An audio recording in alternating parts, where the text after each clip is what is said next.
मेरे चैनल पर आने के लिए धन्यवाद। ये पसंद नहीं आया। इससे वो कमजोर महसूस करने लगा, जैसे कि वो सूर्यांश और देवांश की दया पर था। हालांकि वो अभी भी उस लड़ाई में रहना चाहता था और वो इसके लिए अपना सर्वश्रेष्ठ देना चाहता था। अगर उसे ठीक होने के लिए कुछ आराम की जरूरत होती तो वो यही करता। आपने कहा कि बाहर के डार्क मैज मारे गए थे, सूर्यांश ने पूछा। थोड़ी देर बाद आरव ने खाना शुरू किया। ये सही है कि डार्क मैज लगभग विलुप्त हो चुके हैं, आरव ने जवाब दिया और किसी कारण से खाना जारी रखा। उसे पहले, यदि आप हमारे वीडियो को सोशल मीडिया पर उपयोग करना चाहते हैं तो आप इसका उपयोग कर सकते हैं, हमें कोई समस्या नहीं है। हमारे नोबल ऑफ किंग चैनल को सब्सक्राइब करें और लाइक करें, शेयर करें। की तुलना में अधिक भूख लगी थी। उच्च स्तर के मंत्र का उपयोग करने के बाद उसे लगा कि वो भूख से मर रहा है। इसके अलावा गोली ने उसे और भी भूखा बना दिया। आप उस व्यक्ति को जानते हैं? सूर्यांश ने पूछा। क्या आप उस व्यक्ति को जानते हैं? हम नहीं जानते थे कि लीरा कंवर। नन कैसे करे, वो एक दोस्त नहीं थी, लेकिन इस बिंदु पर वह एक अजनबी भी नहीं थी। सही शब्दों को खोजने में कुछ समय लगा। हम साथ काम करते हैं क्योंकि आज के मानकों के अनुसार हम दोनों अपरंपरागत जादूगर हैं। मेरे तत्व के कारण मुझे बिना भेष के खुद को खुले तौर पर दिखाने की भी अनुमति नहीं है। यदि आप भी मेरे जैसे काले जादूगरों से नफरत करते हैं तो आप अकादमी के अंदर कैसे आए? देवांश ने पूछा। क्या ये जोखिम भरा नहीं है? देवांश और सूर्यांश को बताया गया था कि अकादमी प्रकाश के चर्च का पक्ष ले रही है। यदि काले जादूगर और आरव प्रकाश के चर्च से नफरत करते हैं, यदि वे ऐसा करत है तो अकादमी उन्हें अंदर भी नहीं जाने देगी। मुझे लगता है कि अंगूठी इसी के लिए है। आरव की अंगूठी असली थी। इसे देखने के बाद उसे एहसास हुआ कि उसने पहले जो देखा था उसकी सच्चाई, हालांकि उसके सामने भेष की अंगूठी बेकार थी, लेकिन समझ गया कि ये बाहर उपयोगी हो सकती है। ये आरव को अकादमी में घुसपैठ करने में मदद कर सकती थी, लेकिन फिर भी वो जोखिम क्यों उठाएगा? क्या टावर के अंदर खुद को परखने के लिए मेरे लिए ऐसा करने का एकमात्र तरीका अकादमी में प्रवेश करना था?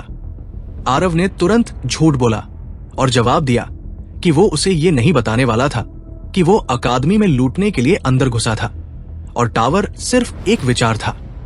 हाँ, दशकों के बाद केवल एक व्यक्ति यहां तक पहुंचने में कामयाब रहा और वो व्यक्ति हमारी अकादमी का छात्र भी नहीं है। अकादमी के छात्रों की गुणवत्ता वास्तव में गिर रही है। देवांश ने आह भरी कि उसने इतने समय में अकादमी का एक भी छात्र नहीं देखा था। इसके अलावा जो युवा अकादमी के वास्तविक छात्र होने के बावजूद यहाँ पहुंचने में कामयाब रहे, उनके अकादमी के साथ अच्छे संबंध नहीं थे। आरव को देखकर देवांश को अकादमी के भविष्य की चिंता हुई। मैं खुद को सोचने से रोक नहीं सका। अकादमी को तटस्थ रहना चाहिए था। इसे एक मार्गदर्शक प्रकाश बनना चाहिए था जिसका उद्देश्य कमजोरों की रक्षा करना और अगली पीढ़ी को प्रशिक्षित करना था। हालांकि तटस्थ रहने के बजाय अकादमी एक दिशा में झुक गई, जिससे नए दुश्मन बन गए।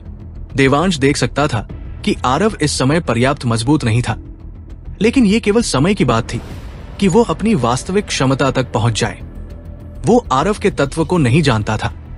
उसने पहली बार ऐसा तत्व देखा था और इसीलिए वो इस तत्व की पूरी क्षमता का आकलन करने में सक्षम नहीं था।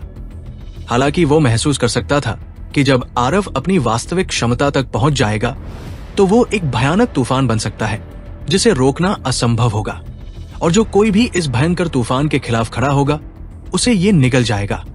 अकादमी उस समय उनके खिलाफ खड़ी थी। अगर मैं इस टावर को छोड़ सकता तो मैं अकादमी चलाने वाले व्यक्ति को सभी गलत फैसलों के लिए बुरी तरह से दंडित करूंगा जो बाहर होता है। हालांकि अब शायद बहुत देर हो चुकी है। अकादमी ने इसे बहुत लंबे समय तक होने दिया। ये अपने रास्ते से बहुत दूर चला गया है। शायद ये एकमात्र तरीका है जिससे उन्हें जागने की जरूरत है। जबकि देवांश अपने विचारों में खोया हुआ था, सूर्यांश ने अपना ध्यान आरव पर रखा। यदि आपका दोस्त बच गया है तो वो भी अंधेरे का एक शक्तिशाली जादूगर होना चाहिए। उसने सोचा था कि सभी अंधेरे जादूगर विलुप्त हो गए थे। वो ये जानकर काफी राहत महसूस कर रहा था कि ये मामला नहीं था और अभी भी कुछ ऐसे थे जो जीवित थे और वापस लड़ रहे थे। इसके अलावा अब उनके पास आरव की मदद थी। उनके पास वास्तव में एक मौका हो सकता है। सूर्यांश अब आरव की और भी अधिक मदद करना चाहता था क्योंकि वह उसे बहुत पसंद करता था। आरव एकमात्र व्यक्ति था जो अंधेरे जादूगरों का पक्ष ले रहा था। इसके अलावा यदि वो काफी मजबूत होता तो वो वास्तव में अंधेरे जादूगरों के पक्ष में तराजू को झुका सकता था, ताकि उनका उत्पीड़न वास्तव में बंद हो सके। वो अंधेरे की पवित्र पुजारिन है, आरव ने उत्तर दिया। वह अंधेरे की ग्रिमोयर है। सूर्यांश को रहस्य के इस रहस्योद्घाटन पर सुखद आश्चर्य हुआ। ये अच्छा था कि इससे भी बेहतर ये था कि डार्क मैच के पास वास्तव में बाहरी दुनिया को बदलने का एक अच्छा मौका था। हालांकि ये आसान नहीं होगा। उन्होंने अपनी अपेक्षाओं को नियंत्रित करते हुए टिप्पणी की। एक तरफ 8 पवित्र पुजारी और उनके चर्च हैं, जिनके पास जादूगरों की एक सेना और सभी प्रकार के समर्थन है। दूसरी तरफ आप दोनों हैं, जिनके पास एक दूसरे के अलावा कोई नहीं है। उसका नाम क्या है? सूर्यांश ने पूछा। और वो आपसे कितनी अधिक शक्तिशाली है? मुझे डर है कि मैं आपको उसकी ताकत नहीं बता सकता। आरव ने सुरक्षा के लिए लीरा की ताकत के स्तर को अभी गुप्त रखा। हालांकि उसने उसका नाम बताया। जहां तक उसके नाम का सवाल है, ये लीरा जियान था। वो नाम कहते समय पार्थ के भाव को देखना नहीं भूला, क्योंकि ये उसका अंतिम नाम जियान था। नाम सुनते ही पार्थ ने अपना सिर ऊपर उठाया। हालांकि जल्द ही उसने फिर से अपना सिर नीचे कर लिया। माना जाता है कि वो अकादमी में ही मर गई थी, इसलिए उसके समय में उस लड़की से कोई संबंध नहीं था। उस समय वो जियान परिवार की आखिरी सदस्य थी। उसे लगता था कि ये बस एक मिलते जुलते नाम वाली कोई लड़की थी। जब आरव खाना खा रहा था तो वो बाहरी दुनिया के बारे में बात कर रहा था। बाहरी दुनिया बहुत तेजी से बदल रही थी। पूरी अकादमी एक बड़े बदलाव से गुजर रही थी। पूरी अकादमी को सील कर दिया गया था। सभी छात्रों को अपने छात्रावासों में वापस जाने के लिए कहा गया था। यहां तक कि चौथे वर्ष के छात्रों को भी अब बाहर रहने की अनुमति नहीं थी, जिसमें गगन भी शामिल था। गगन को समझ में नहीं आया कि वे आरव के लिए इतना कठोर कदम क्यों उठा रहे थे। हालांकि ये आश्चर्यजनक था कि आरव उस मंजिल तक पहुंचने में कामयाब रहा, लेकिन मुख्य परिषद के सदस्य ऐसे व्यवहार कर रहे थे जैसे वो अकादमी का दुश्मन था। लेकिन वो जानता था कि ये सभी चुनौतियां 30 वर्ष से कम उम्र के जादूगरों के लिए बहुत ज्यादा थी। केवल 30 वर्ष से कम उम्र के लोग ही टावर पर चढ़ने का प्रयास कर सकते हैं। इसलिए भले ही आरव किसी तरह 9वीं मंजिल तक पहुंचने में कामयाब हो जाए और यहां तक कि 7 मंजिल तोड़ने में कामयाब हो जाए, फिर भी लॉकडाउन की कोई जरूरत नहीं थी। यहां तक कि सबसे प्रतिभाशाली युवा जादूगर भी मुख्य परिषद के जादूगरों के सामने कुछ नहीं थे, जिनके पास दशकों का अनुभव और विशाल ज्ञान था। उनका मानना था कि अगर कोई आयु प्रतिबंध नहीं होता तो मुख्य परिषद के सदस्य भी मंजिलों को तोड़ सकते थे। इसलिए उन्हें इतना चिंतित होने की क्या जरूरत थी? वे ऐसा क्यों व्यवहार कर रहे थे जैसे वे एक भयानक दुश्मन का सामना कर रहे थे? दुर्भाग्य से उसके सवाल केवल उसके दिमाग में ही रह गए, क्योंकि उसे कोई जवाब नहीं मिल सका। बस उलझन में ये लग रहा था कि केवल मुख्य परिषद के सदस्य ही उनके तर्क के बारे में जानते थे। वो एकमात्र व्यक्ति था जो सवालों का जवाब दे सकता था। वो हार मान सकता था और इसे मुख्य परिषद के सदस्यों के लिए छोड़ सकता था। हालांकि उसकी जिज्ञासा उसे मार रही थी, क्योंकि वह छात्रावास की ओर वापस जा रहा था। वो केवल यही सोच सकता था कि क्या आरव वास्तव में अकादमी के लिए खतरा था, एक ऐसा खतरा जो पूरे अकादमी को लॉकडाउन में डाल देगा, या क्या ये 100वीं मंजिल से संबंधित था। उसने इस संभावना पर भी विचार किया कि मंजिल को अभी भी खोला जा रहा था जब तक कि उसे शिक्षकों से अंतिम जवाब नहीं मिल गया। ये सब सिर्फ अटकलें थी। जो भी था, उम्मीद थी कि अकादमी खतरे में नहीं होगी। वो काफी समय से 9वीं मंजिल पर है। वो जल्द ही बाहर आ सकता है। जब तक वो अकल्पनीय नहीं करता और अंतिम मंजिल तक नहीं पहुंच जाता। रचित ने रैंकिंग में नाम देखा। अगर कोई वहां पहुंच सकता है तो वो है। अगर हम सही हैं और वो अंधकार का राजकुमार है तो वो सबसे कम उम्र का पवित्र पुजारी है। 9वीं मंजिल पर पहुंचने वाले अन्य लोगों को पवित्र पुस्तकों की मदद नहीं मिली थी। शेखर ने अपना सिर हिलाया। उसे और अन्य लोगों को उन सभी चीजों के बारे में बताया गया था जो उनसे छिपाई गई थी, जिसमें आरव की प्रतिभा माप भी शामिल थी। अन्य लोग एलियाना से इतनी बड़ी बात छिपाने के लिए बहुत नाराज थे, लेकिन अब उन्होंने इस पर बहस नहीं की, क्योंकि उनके पास करने के लिए और भी महत्वपूर्ण चीजें थी। वे एक खतरे का सामना कर रहे थे। चिंता न करें, दयनीय कर्मचारियों के साथ भी वो बच नहीं पाएगा। हमने अकादमी को सील कर दिया है। आदमी के अंदर कोई टेलीपोर्ट काम नहीं करेगा। चाहे वो 7 मंजिल पर जो भी खजाना पाता है, उसे बाहर निकालने की अनुमति नहीं दी जाएगी। उसने इस बार गलत दुश्मनों को चुना है, ये और वो आदमी दुश्मन बन गया। ये पहले से ही काफी शर्मनाक था कि उन्हें लूट लिया गया था, लेकिन उनके अपने छात्रों में से एक ने उनकी नाक के नीचे उन्हें लूट लिया। ये शर्मिंदगी की असली ऊंचाई थी। वे उसे दूसरी बार भागने नहीं दे सकते थे। शेखर लिसेन से सहमत थे। ऐसा अक्सर नहीं होता है। जब वो आगे निकल गया तो उसे रुक जाना चाहिए था। उसने संग्रहालय को लूटना समाप्त कर दिया था। वो बिना किसी को शक किए आसानी से भाग सकता था, लेकिन इसके बजाय वो और भी लालची हो गया और 7 मंजिल पर खजाने की ओर चल पड़ा। वो मजबूत हो सकता है, लेकिन वो निश्चित रूप से बहुत चतुर नहीं है। उस आदमी ने आप सभी को बेवकूफ बनाया, खासकर रचित जिंसी ने टिप्पणी की। मुझे लगा कि आप हम सभी में से सबसे चतुर हैं। हम उसके प्रतिभा स्तर और अन्य चीजों के बारे में नहीं जानते थे जो आपने हमसे छिपाई थी, लेकिन आप ये जानते थे। आप अभी भी ये पता नहीं लगा सके। मैंने नहीं सोचा था कि वो अंधेरे का जादूगर होगा जो खुद को छिपाने के लिए न्यूमैन का उपयोग करेगा।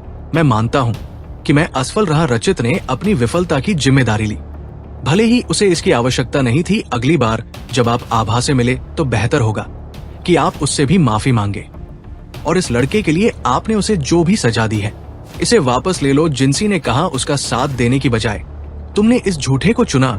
ये क्या है? ये कौन सी सजा है? ये पहली बार था जब एलियाना ने किसी को आरव की वजह से सजा सुनाई। जाने के बारे में सुना था, क्योंकि ये अंधेरे के तथाकथित राजकुमार से संबंधित था, इसलिए वो तुरंत उत्सुक हो गई। जिंसी ने एलियाना को वो सब कुछ बताया जो आभा ने उसे पहले बताया था। आभा ने इसे कोई बड़ी समस्या नहीं माना, क्योंकि यह कोई बड़ी सजा नहीं थी। फिर भी जब उसे पता चला कि ये आरव के लिए दी गई सजा थी तो वो बहुत परेशान हो गई, क्योंकि रचित ने असली की बजाय नकली छात्र का पक्ष लिया। उसने मिशन पत्र चुरा लिया। एलियाना का चेहरा असमंजस से भर गया। उसने मिशन पत्र क्यों चुराया? मिशन में क्या था?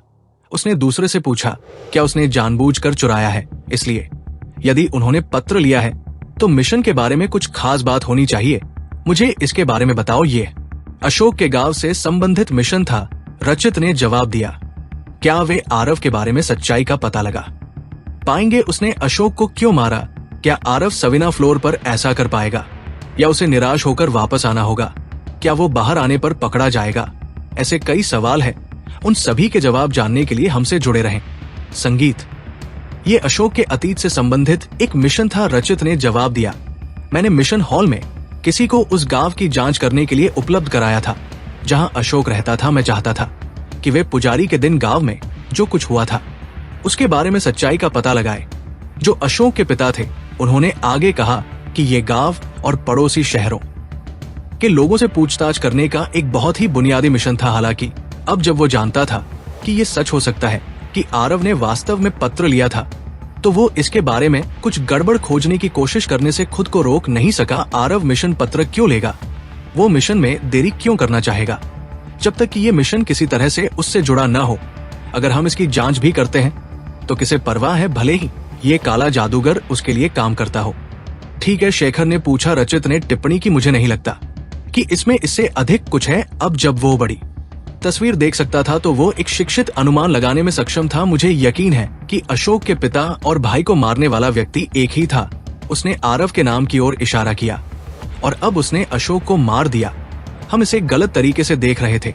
हमने सोचा कि उसका मुख्य लक्ष्य खजाना लेना था, लेकिन अगर वो वास्तव में अपने मुख्य लक्ष्य से ज्यादा अशोक की परवाह नहीं करता था तो वो उसे मारने और उनके मिशन को मुश्किल बनाने की इतनी जल्दी में क्यों था? रचित का सवाल दूसरों को चौंकाने के लिए पर्याप्त था कि वे गंभीरता से सोचे कि वह उनके लिए इसे आसान बनाने के लिए क्या कहना चाह रहा था। रचित सीधे अपने निष्कर्ष पर पहुंच गया। अगर मैं गलत नहीं हूं तो आरव वास्तव में उसका असली नाम है, कैरिक उसका है। ये एक नकली नाम था जो उसके नकली व्यक्तित्व के साथ आया था, अशोक के पिता और उसके भाई, और अब उसने अशोक को मार डाला। यहाँ तक कि उसके लिए चीजों को मुश्किल बनाने के जोखिम पर भी इंतजार करने के बजाय। इसका मतलब है कि उसका गुस्सा हल्का नहीं था। इस बारे में सोचें, आरव एक ऐसा व्यक्ति है जो जल की पवित्र पुजारिन को भी मार सकता है। एक साधारण पुजारी उसे इतना गुस्सा कैसे दिला सकता है कि उसे अपने ही परिवार को खत्म करने के लिए अपनी जान जोखिम में डालनी पड़े? आप कह रहे हैं कि ये कोई छोटी मोटी प्रतिद्वंद्विता नहीं थी। वो प्रतिद्वंद्विता पवित्र पुजारी बनने से पहले ही शुरू हो गई थी। रचित ने आगे कहा, कि एक साधारण पुजारी और उसका बेटा वे अंधेरे के एक पवित्र पुजारी के साथ ज्यादा कुछ नहीं कर सकते थे, जो पानी की मुख्य पुजारिन को मारने में सक्षम था। लेकिन वे निश्चित रूप से एक ऐसे युवक के दिल में नफरत पैदा करने के लिए बहुत कुछ कर सकते थे, जिसके पास शक्ति नहीं थी।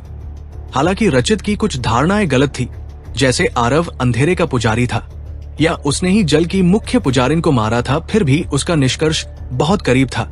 मुझे नहीं पता कि उन्होंने उस आदमी के साथ क्या किया जिसने अपना तत्व जागृत नहीं किया था, लेकिन ये उसे इतनी नफरत से भरने के लिए पर्याप्त था कि इतने समय के बाद भी वो पूरी तरह से टूट गया और ठीक होने से पहले ही टूटता रहा, जब तक उसकी आत्मा नष्ट नहीं हो गई।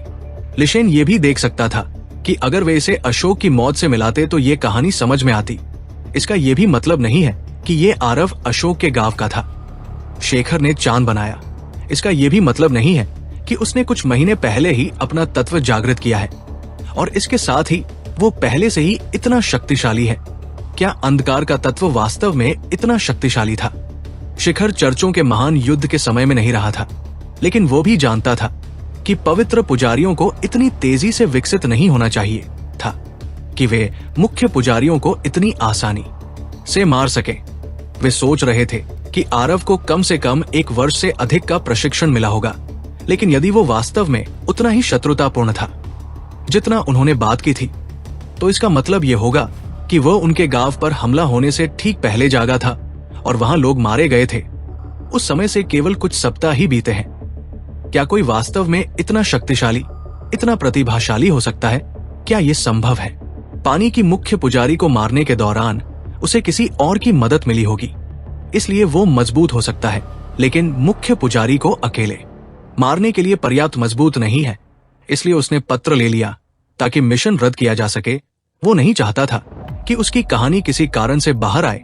रचित ने टिप्पणी की तो अशोक का व्याकरण अंधेरे का एक पवित्र पुजारी निकला, एक युवक जिसने अपने तत्व को जागृत किया और पवित्र व्याकरण द्वारा चुना गया। वो एक पुजारी को तुरंत मारने के लिए पर्याप्त शक्तिशाली था। ये कोई छोटी बात नहीं थी और ऐसा कोई तरीका नहीं है हमें बताएं कि ये एक जादूगर था जो अभी अभी जागा था। कोई आश्चर्य नहीं कि अशोक ने कहा कि ये स्वीकार करना शर मनाक है कि एक 9 गुना अंधेरे जादूगर ने उनके एक पुजारी को मार दिया। शेखर ने उपहास किया, कमीने अपने आत्मसम्मान के लिए कुछ भी कर सकते हैं। नहीं, मुझे ऐसा नहीं लगता। रचित असहमत था। यदि ये केवल एक युवा जादूगर को मारने के बारे में था तो कम से कम उन्होंने हमें बताया होता और चेतावनी दी होती। निश्चित रूप से इसमें कुछ और था। चर्च ऑफ लाइट के सदस्य नाराज हैं, लेकिन वे भी ऐसे लोग नहीं हैं जो इस तरह के खतरे के बारे में सभी को अंधेरे में रखेंगे। शायद इसमें कुछ और था जो केवल वही जानते हैं। जबकि मुख्य परिषद के सदस्य चर्च ऑफ लाइट के कार्यों के पीछे के कारण का अनुमान लगाने की कोशिश कर रहे थे। चर्च भी कुछ बदलावों से गुजर रहा था। चर्च ऑफ लाइट ने अपनी अधिकांश ताकत इकट्ठी कर ली थी। चर्च के कई सदस्य शहर से बाहर चले गए थे। कुछ मुख्य पुजारी समाप्त कर दिए गए थे, जैसे कि वे युद्ध करने जा रहे। उसने उनसे दूरी बनाए रखी और सुनिश्चित किया कि वे उसे महसूस न कर सके, क्योंकि वह उनकी अजीब हरकतों को देख रही थी। वो ये भी देख सकती थी कि शहर पूरी तरह से सील कर दिया गया था और अब किसी को भी शहर में प्रवेश करने की अनुमति नहीं थी। वो सोचती रही कि क्या ये आरव के पकड़े जाने की वजह से था? क्या शहर को आरव और उसकी योजना के बारे में पता चल गया था?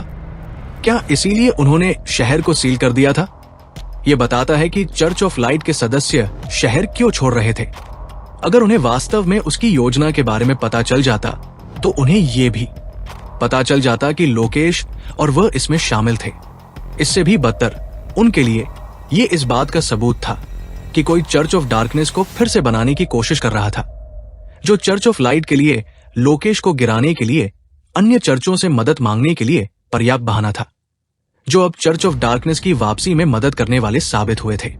पिछली बार जब चर्च ऑफ लाइट ने अकेले लोकेश के शहर पर हमला किया था तो ये केवल एक चर्च की शक्ति थी, और वो भी तब जब लाइट के पवित्र पुजारी अपने बिगड़ते स्वास्थ्य के कारण हमले में ठीक से शामिल नहीं हो पाए थे।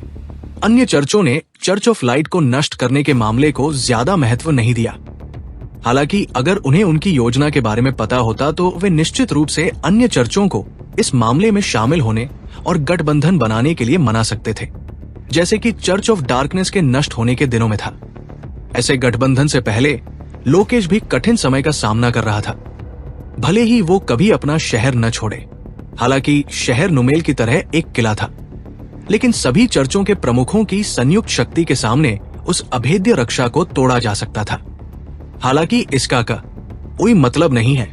अगर वो पकड़ा गया था तो उसने पत्थर का इस्तेमाल क्यों नहीं किया और मुझे मदद के लिए क्यों नहीं बुलाया? उसने हैरान होकर पूछा। शहर के अंदर क्या हो रहा है? वो बेवकूफ लोकेश गुस्से में था। वो बस अपने कमरे में घूम रहा था। उसे अपने जासूसों से कुछ जानकारी मिली, जिससे वो बहुत गुस्सा हो गया। यहाँ मैं उसके स्वागत की तैयारी कर रही थी और वहां वो ये बेवकूफी कर रहा था। वो भोला मूर्ख। तुम्हें पता है, लोग सही कहते हैं, अगर तुम मूर्ख को दुनिया की सबसे बड़ी ताकत भी दे दो, वो फिर भी अपनी मूर्खता की वजह से मरने का रास्ता खोज ही लेगा। मारिया हैरान होकर कमरे के दूसरी तरफ खड़ी थी। उसने अपनी जिंदगी में लोकेश को इतना गुस्से में कभी नहीं देखा था।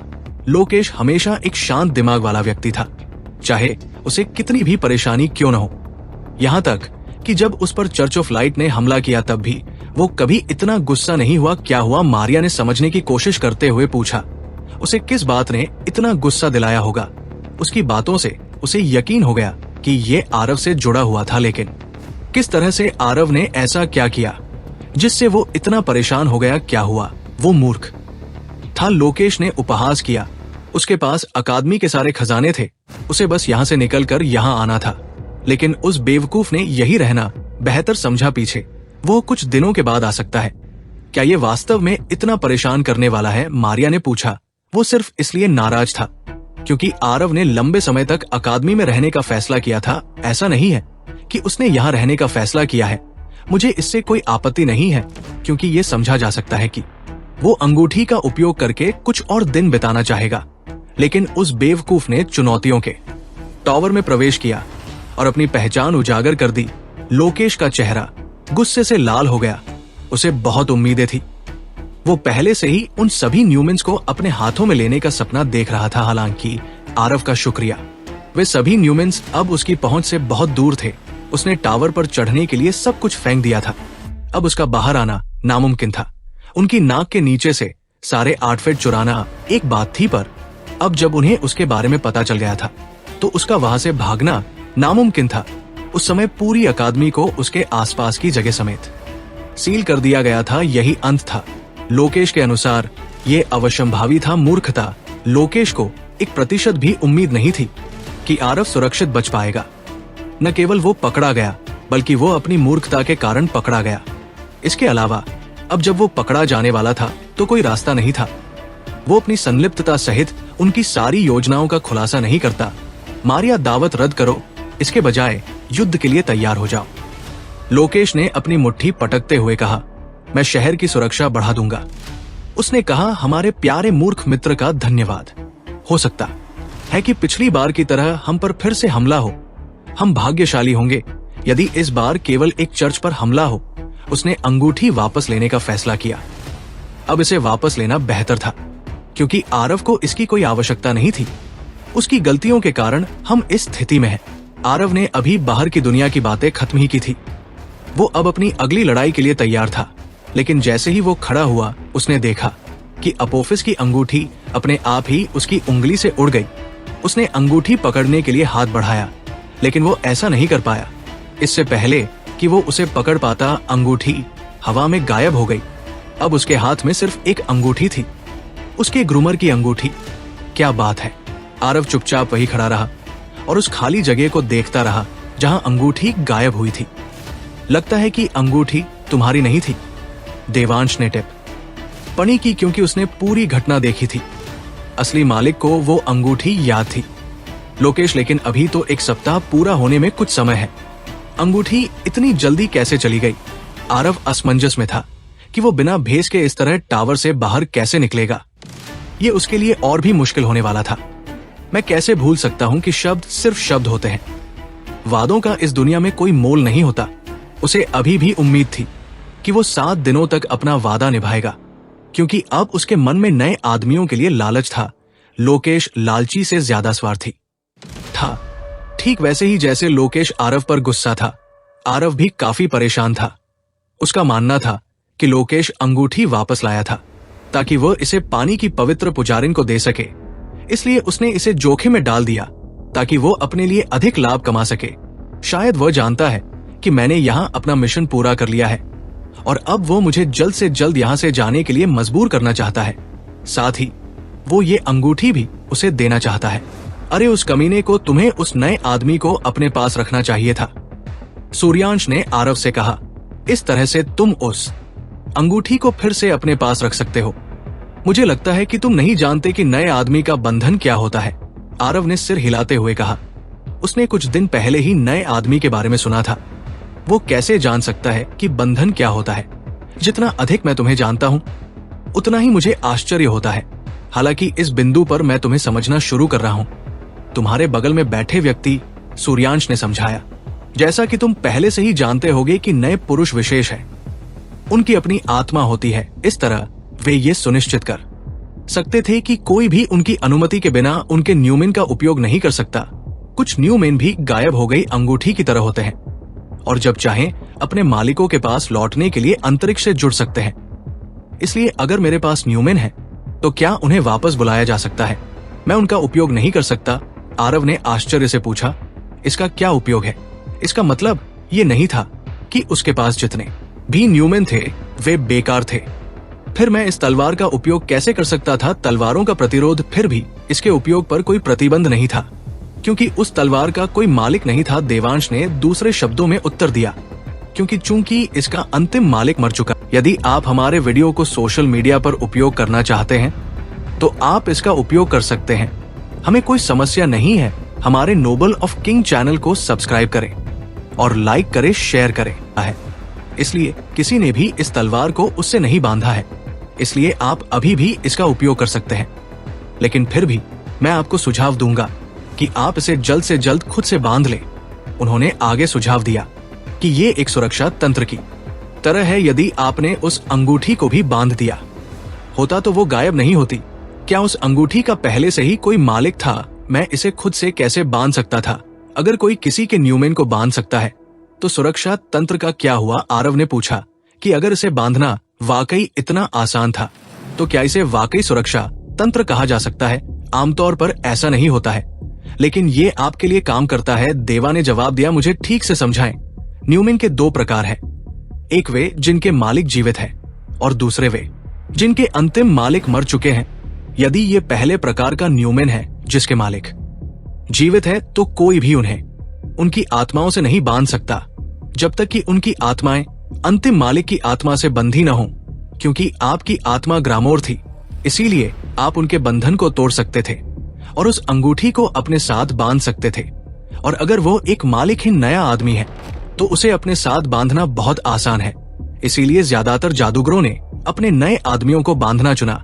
अगर आप उस तलवार को अपने साथ बांधते हैं तो जब तक आप जीवित हैं कोई भी आपकी अनुमति के बिना इसका उपयोग नहीं कर पाएगा और कोई भी इसे आपके साथ नहीं बांध पाएगा, क्योंकि उनकी आत्माएं आपकी आत्मा से अधिक मजबूत नहीं हो सकती हैं। ये सब आपके ग्रामोर की वजह से संभव है। अगर आपके पास उस तलवार पर एक मालिकहीन नया आदमी है, अगर उसके अलावा कोई और न्यूमेल है, तो आपको मौका मिलने पर उसे अपने साथ बांध लेना चाहिए, सूर्यांश ने सुझाव दिया। आरव ने तुरंत उसका सुझाव स्वीकार कर लिया, यहाँ तक कि एक सवाल था कि क्या उसके पास कोई और न्यूमेल है। मुझे नहीं पता कि कुछ भी कैसे बांधना है। आरव अपनी लाल तलवार को देखता रहा। उसने अभी तक इस बंधन के बारे में नहीं सीखा था, हालांकि वो इसका महत्व उनसे सीखने के लिए वो इन संगीतमय कलाकृतियों के बारे में ज्यादा नहीं जानता था। ऐसी चीजें जो हर जादूगर को पता होनी चाहिए। हमें आपकी मदद करने में कोई आपत्ति नहीं है। उसने सूर्यांश को देखा। क्या आप उसे सिखाना चाहते हैं या मैं? वे दोनों आरव की मदद करना चाहते हैं। वे दोनों इस बारे में बहुत संदिग्ध थे। वे इसके बारे में सोच रहे थे। मुझे कोई संदेह नहीं था। सूर्यांश सहमत हो गया और उठकर खड़ा हो गया और आरव के करीब जाने के लिए सुनहरी सीढ़ियों से नीचे चला गया। जब आप अपने आप को एक खजाना बांधते हैं, सबसे महत्वपूर्ण चीज आपका खून है, क्योंकि ये आपका खून है जिसमें आपके तत्व और आपकी आत्मा दोनों का सार होता है। सूर्यांश ने अपना हाथ उठाया, जिससे उसके सामने एक छोटा सफेद क्रिस्टल प्रकट हुआ जो अर्ध पारदर्शी था, जैसे कि वो वास्तव में मौजूद नहीं था। छोटा क्रिस्टल सूर्यांश के सामने हवा में तैर रहा था, जिसने अपनी उंगली पर एक छोटी सी खरोंच बना दी, जिससे खून बहने लगा। उसने क्रिस्टल पर खून की एक बूंद को बुलाया और फिर उस खून की बूंद का उपयोग क्रिस्टल पर एक प्रतीक बनाने के लिए किया। जब ये ठीक हो गया तो वो थोड़ा पीछे हट गया। ये मूल संरचना है जिसका उपयोग कोई न्यूमैन को बांधने के लिए कर सकता है। करीब से देखें और इसे सीखें ताकि आप कभी न भूलें। आरव करीब आया और खून की संरचना को करीब से देखा, जो सफेद रंग का था। संरचना 2 सितारों की तरह दिखती थी। अक्सर ये इस बात का संकेत होता है कि मालिक वास्तव में कौन है, ताकि अन्य लोग दूर रहें। हालांकि ये वास्तव में आवश्यक नहीं है। संरचना सूर्यांश एक ऐसा व्यक्ति था जिसने कभी भी अपने संबंध संरचना पर कोई अनूठा निशान बनाने का विकल्प नहीं चुना। इसके विपरीत मैंने अपने हस्ताक्षर के साथ अपनी खुद की संबंध संरचना बनाना सुनिश्चित किया। देवांश ने कहा, मैं क्यों छिपाऊंगा कि मेरे पास एक नया मुख्य है। ये मेरा नया मुख्य है और मैं चाहता था कि इसमें मेरा अपना अनूठा स्वाद हो। उन्होंने आगे कहा, इसका एक और फायदा है। हालांकि हमारे पास इसका कोई सबूत नहीं है, लेकिन मेरा मानना है कि किसी संकेत या आपके दिल के करीब किसी चीज के साथ अपनी बोली संरचना को निजीकृत करना संबंध शक्ति को और भी मजबूत बनाता है। मुझे लगता है कि ये नए मुख्य को थोड़ा मजबूत बनाता है और आप निर्णय लेते हैं। ये आपकी पसंद है कि आप मूल संरचना बनाना चाहते हैं या इसमें कुछ और जोड़ना चाहते हैं। मेरे ऊपर के दोस्त के विपरीत मैं आपको प्रभावित करने की कोशिश नहीं करूंगा। जो भी आपका दिल चाहे चुने। सूर्यांश ने वापस चलने से पहले छोटे ब्रह्मा क्रिस्टल को गायब कर दिया। वो देवांश के सिद्धांत पर पूरी तरह से विश्वास नहीं करता था। ये आगे बढ़ो और इसे आजमाओ, देवांश ने सुझाव दिया। किसी कारण से न तो वो और न ही सूर्यांश अगली लड़ाई में आरव को शामिल करने की जल्दी में थे। इसके बजाय वे एक छात्र तक पहुंचने की कोशिश कर रहे शिक्षकों की तरह लग रहे थे। ये उनके लिए एक दुर्लभ बात नहीं थी, क्योंकि उन्होंने हमेशा सोचा था कि ज्ञान फैलाना अच्छा है। उनका मानना था कि ये दुनिया की प्रगति का एकमात्र तरीका है। इसीलिए उन्होंने अकादमी की स्थापना की। हालांकि वे दयालु थे। वे आरव के प्रति विशेष रूप से दयालु थे, क्योंकि उनका मानना था कि आरव उनका अंतिम छात्र हो सकता है। वो बहुत अच्छी तरह से आखिरी व्यक्ति हो सकता है जो बाहरी दुनिया में फैले झूठ से प्रभावित नहीं होगा, जो कभी यहाँ आने वाला था। वे अभी भी नहीं जानते थे कि वो उनके खिलाफ जीतेगा या नहीं, लेकिन वे वास्तव में उसे जीतना चाहते थे। इसलिए वे उसकी ताकत बढ़ाने की कोशिश कर रहे थे। शंख शेप में वे अपने प्रतिद्वंद्वी को उससे अधिक शक्तिशाली बनाने की कोशिश कर रहे थे जब उसका ब्लेड उसकी ओर था, और ये सुनिश्चित करने के लिए भी सब कुछ देखा कि तलवार पर कोई बंधन संरचना नहीं थी। जैसा कि अपेक्षित था, तलवार पर खून का कोई निशान नहीं था। आखिरी निशान जो था वो भी उसके अंतिम मालिक की मृत्यु के साथ चला गया था। फिर भी वो कुछ हद तक हैरान था कि अकादमी में किसी ने न्यूमेनस को अपने साथ क्यों नहीं बांधा था। संभवतः डीन ने बिना किसी अतिरिक्त सुरक्षा के संग्रहालय में खजाना क्यों रखा था। फिर भी उसने ये भी अनुमान लगाया कि अकादमी वास्तव में न्यूमेनस की मालिक नहीं थी, और यहाँ तक कि डीन को न्यूमेनस का मालिक होने की अनुमति नहीं थी। इसके अलावा ऐसा नहीं था कि वे किसी से इसमें अपनी नाक घुसाने की उम्मीद कर रहे थे। आरव ने लियान तलवार की धार से अपनी उंगली पर एक छोटा सा कट बनाया और खून की एक बूंद तलवार की मूठ के ठीक नीचे धार पर गिरी। उसने दोनों को जोड़ा। उसने तारे बनाए, ठीक वैसे ही जैसे सूर्यांश ने 2 सितारों को घेरने से पहले उसे दिखाया। जैसे ही उसने छोटी सी रचना पूरी की, उसने तलवार के साथ एक खास बंधन महसूस किया। आखिरकार ये उसका निशान हो सकता है, आरव का निशान, जो उसके लिए अनूठा और व्यक्तिगत था। जब वो सोच रहा था कि क्या बनाना है, तो उसे एक बात याद आई। उसके सभी उतार चढ़ावों के बीच एक चीज हमेशा स्थिर थी। चांद हमेशा उस पर नजर रखता था। बचपन में जब भी उसे अपनी माँ की याद आती थी और वो छत पर अकेले रोता था, तो उसे चांद की सुंदरता में सच्ची शांति मिलती थी। जब भी उसे बुरा लगता तो वो रात को छत पर आ जाता और चांदनी में सो जाता। काश कोई होता जिससे वह अपनी सारी उम्मीदें और सपने बता सकता।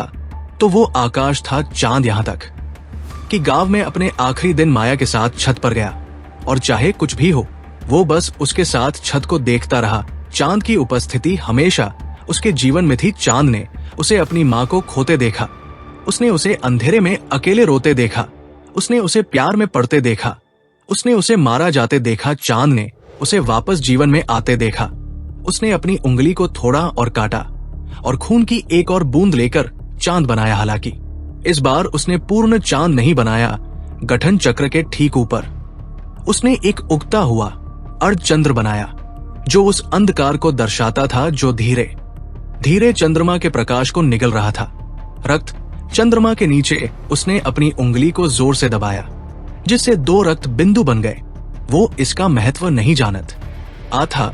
उसे क्या पता था कि एक दिन उसका प्रतीक भय और आतंक का प्रतीक बन जाएगा। जैसे ही उसने अपना नया मुख्य बंधन प्रतीक बनाना समाप्त किया, बंधन पूरा हो गया। आरव ने तलवार उठाई और उसके साथ कुछ क्रियाएं की तलवार की हर हरकत के साथ उसने उसे चारों ओर घुमाया।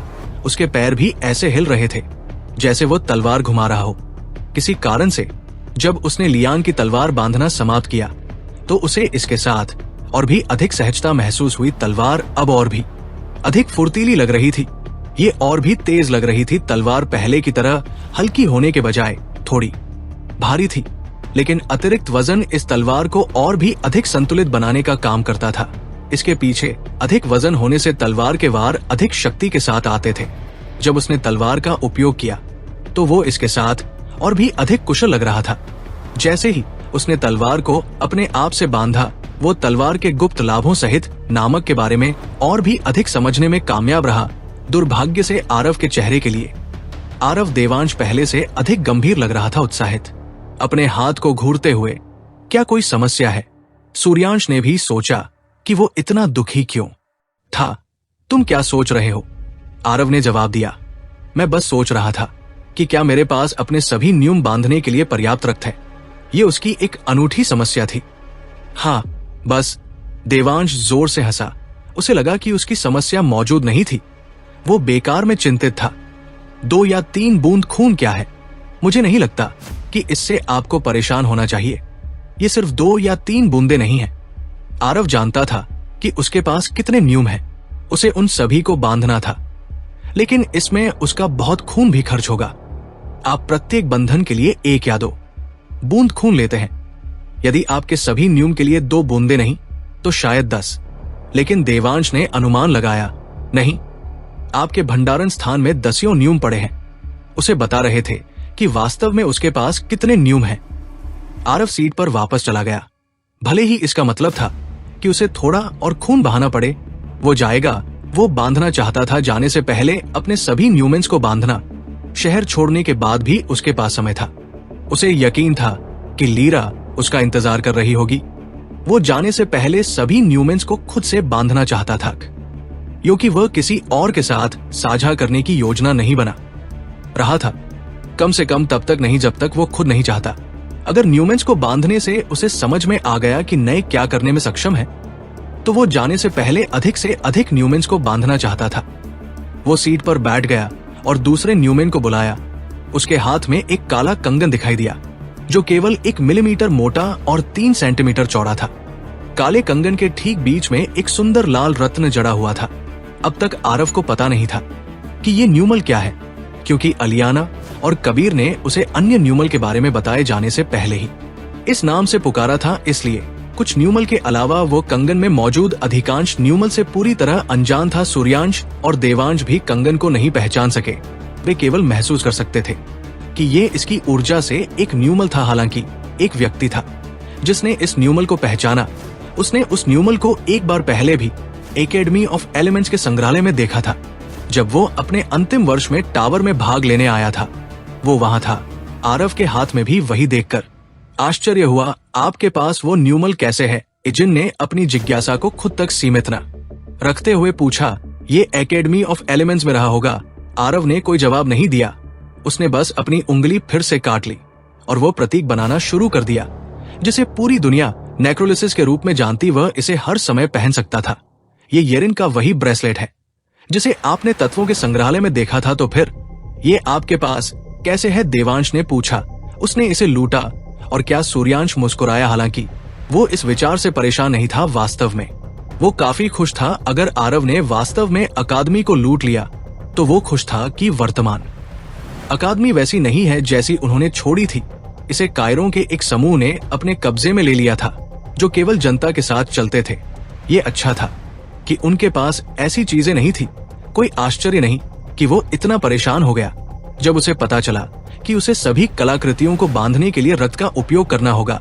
सूर्यांश ने आखिरकार आरव की चिंताओं को समझा। तो मुझे बताओ, आरव किसी की प्रतिभा को मापने के लिए रथ का उपयोग करता है। तीसरे आर्टफेट को बांधने के बाद आरव ने अगले आर्टफेट को बुलाने से पहले इसे अपनी अंगूठी में वापस भेज दिया। मैं इसे अकादमी से चोरी नहीं मानता, तो आप इसे क्या चोरी मानते? अपनी आत्मा से जुड़ने के लिए, अगले आर्टिफैक्ट को सुनने के लिए, अपने स्थानिक भंडारण को। वो अपने साथ एक शक्तिशाली वस्तु को बांधना चाहता था जो उसकी शक्ति को और भी अधिक बढ़ा सके। हालांकि उस समय उसे ये भी एहसास नहीं था कि वो एक ऐसा निर्णय लेने की कगार पर था जो उसके जीवन और उसके भविष्य को हमेशा के लिए एक ऐसी दिशा में बदल सकता था जिसकी उसने कल्पना भी नहीं की थी। और क्या होगा अगर ये कलाकृति अकादमी में भी हो? उसने अकादमी के दोनों संस्थापकों से पूछा। जब हम लोग सिर्फ अपने तत्वों के लिए हत्या करते हैं और अकादमी भी हत्यारों की मदद करती है, तो वे इन कलाकृतियों को रखने के लायक नहीं हैं। अगर वे इसे रखते हैं तो ये नए लोग मेरे दुश्मनों के हाथों में चले जाएंगे। अगर मैं इन्हें अभी नहीं लेता, इससे पहले कि वे इसे दूसरों को दे सके, मेरे लिए बेहतर होगा कि मैं इसे उनके हाथों से ले लूं और उनका बोझ कम कर दूं। आरव ने अपने अंदर देखते हुए अपने विचार को समझाया कि आगे किस नए आदमी को बांधना है। हालांकि उसकी नजर जल्द ही एक विशेष नए आदमी पर पड़ी जिसने उसे उत्सुक कर दिया। वो वास्तव में सोच रहा था कि क्या वह उस वस्तु को खुद से बांध सकता है। क्या यह संभव है? उसने वस्तु को बाहर लाने से पहले इसे देखा। जैसे ही इसे बुलाया गया पार्थ और सूर्यांश को वस्तु से कुछ लगाव महसूस हुआ। मैंने खुद से पूछा। तब आरव 2 के साथ घूम रहा था। फिर भी वो इस बात से कम हैरान था कि वो वस्तु क्या थी, लेकिन आरव इससे क्या करने का सुझाव दे रहा था, इससे ज्यादा हैरान था अंधकार का मौलिक कर्मचारी। आप इसे खुद से बांधना चाहते हैं? सूर्यांश ने इस कर्मचारी के विचार से काफी हैरान होकर पूछा।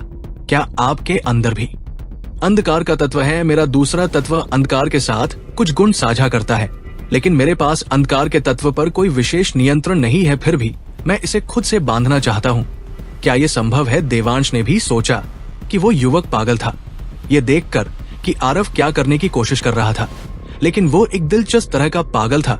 उसके जैसे व्यक्ति को देखना काफी रोमांचक था। हालांकि विचार पागलपन भरा था, फिर भी ये सोचना दिलचस्प था कि क्या ये संभव है। जब आपके पास अपना खुद का मौलिक एंसल कर्मचारी है, तो आप एक और एंसल कर्मचारी क्यों बांधना चाहते हैं? उसने पूछा। इसके अलावा क्या आप लीरा के साथ काम नहीं करते हैं? आप उसे ये भी दे सकते हैं।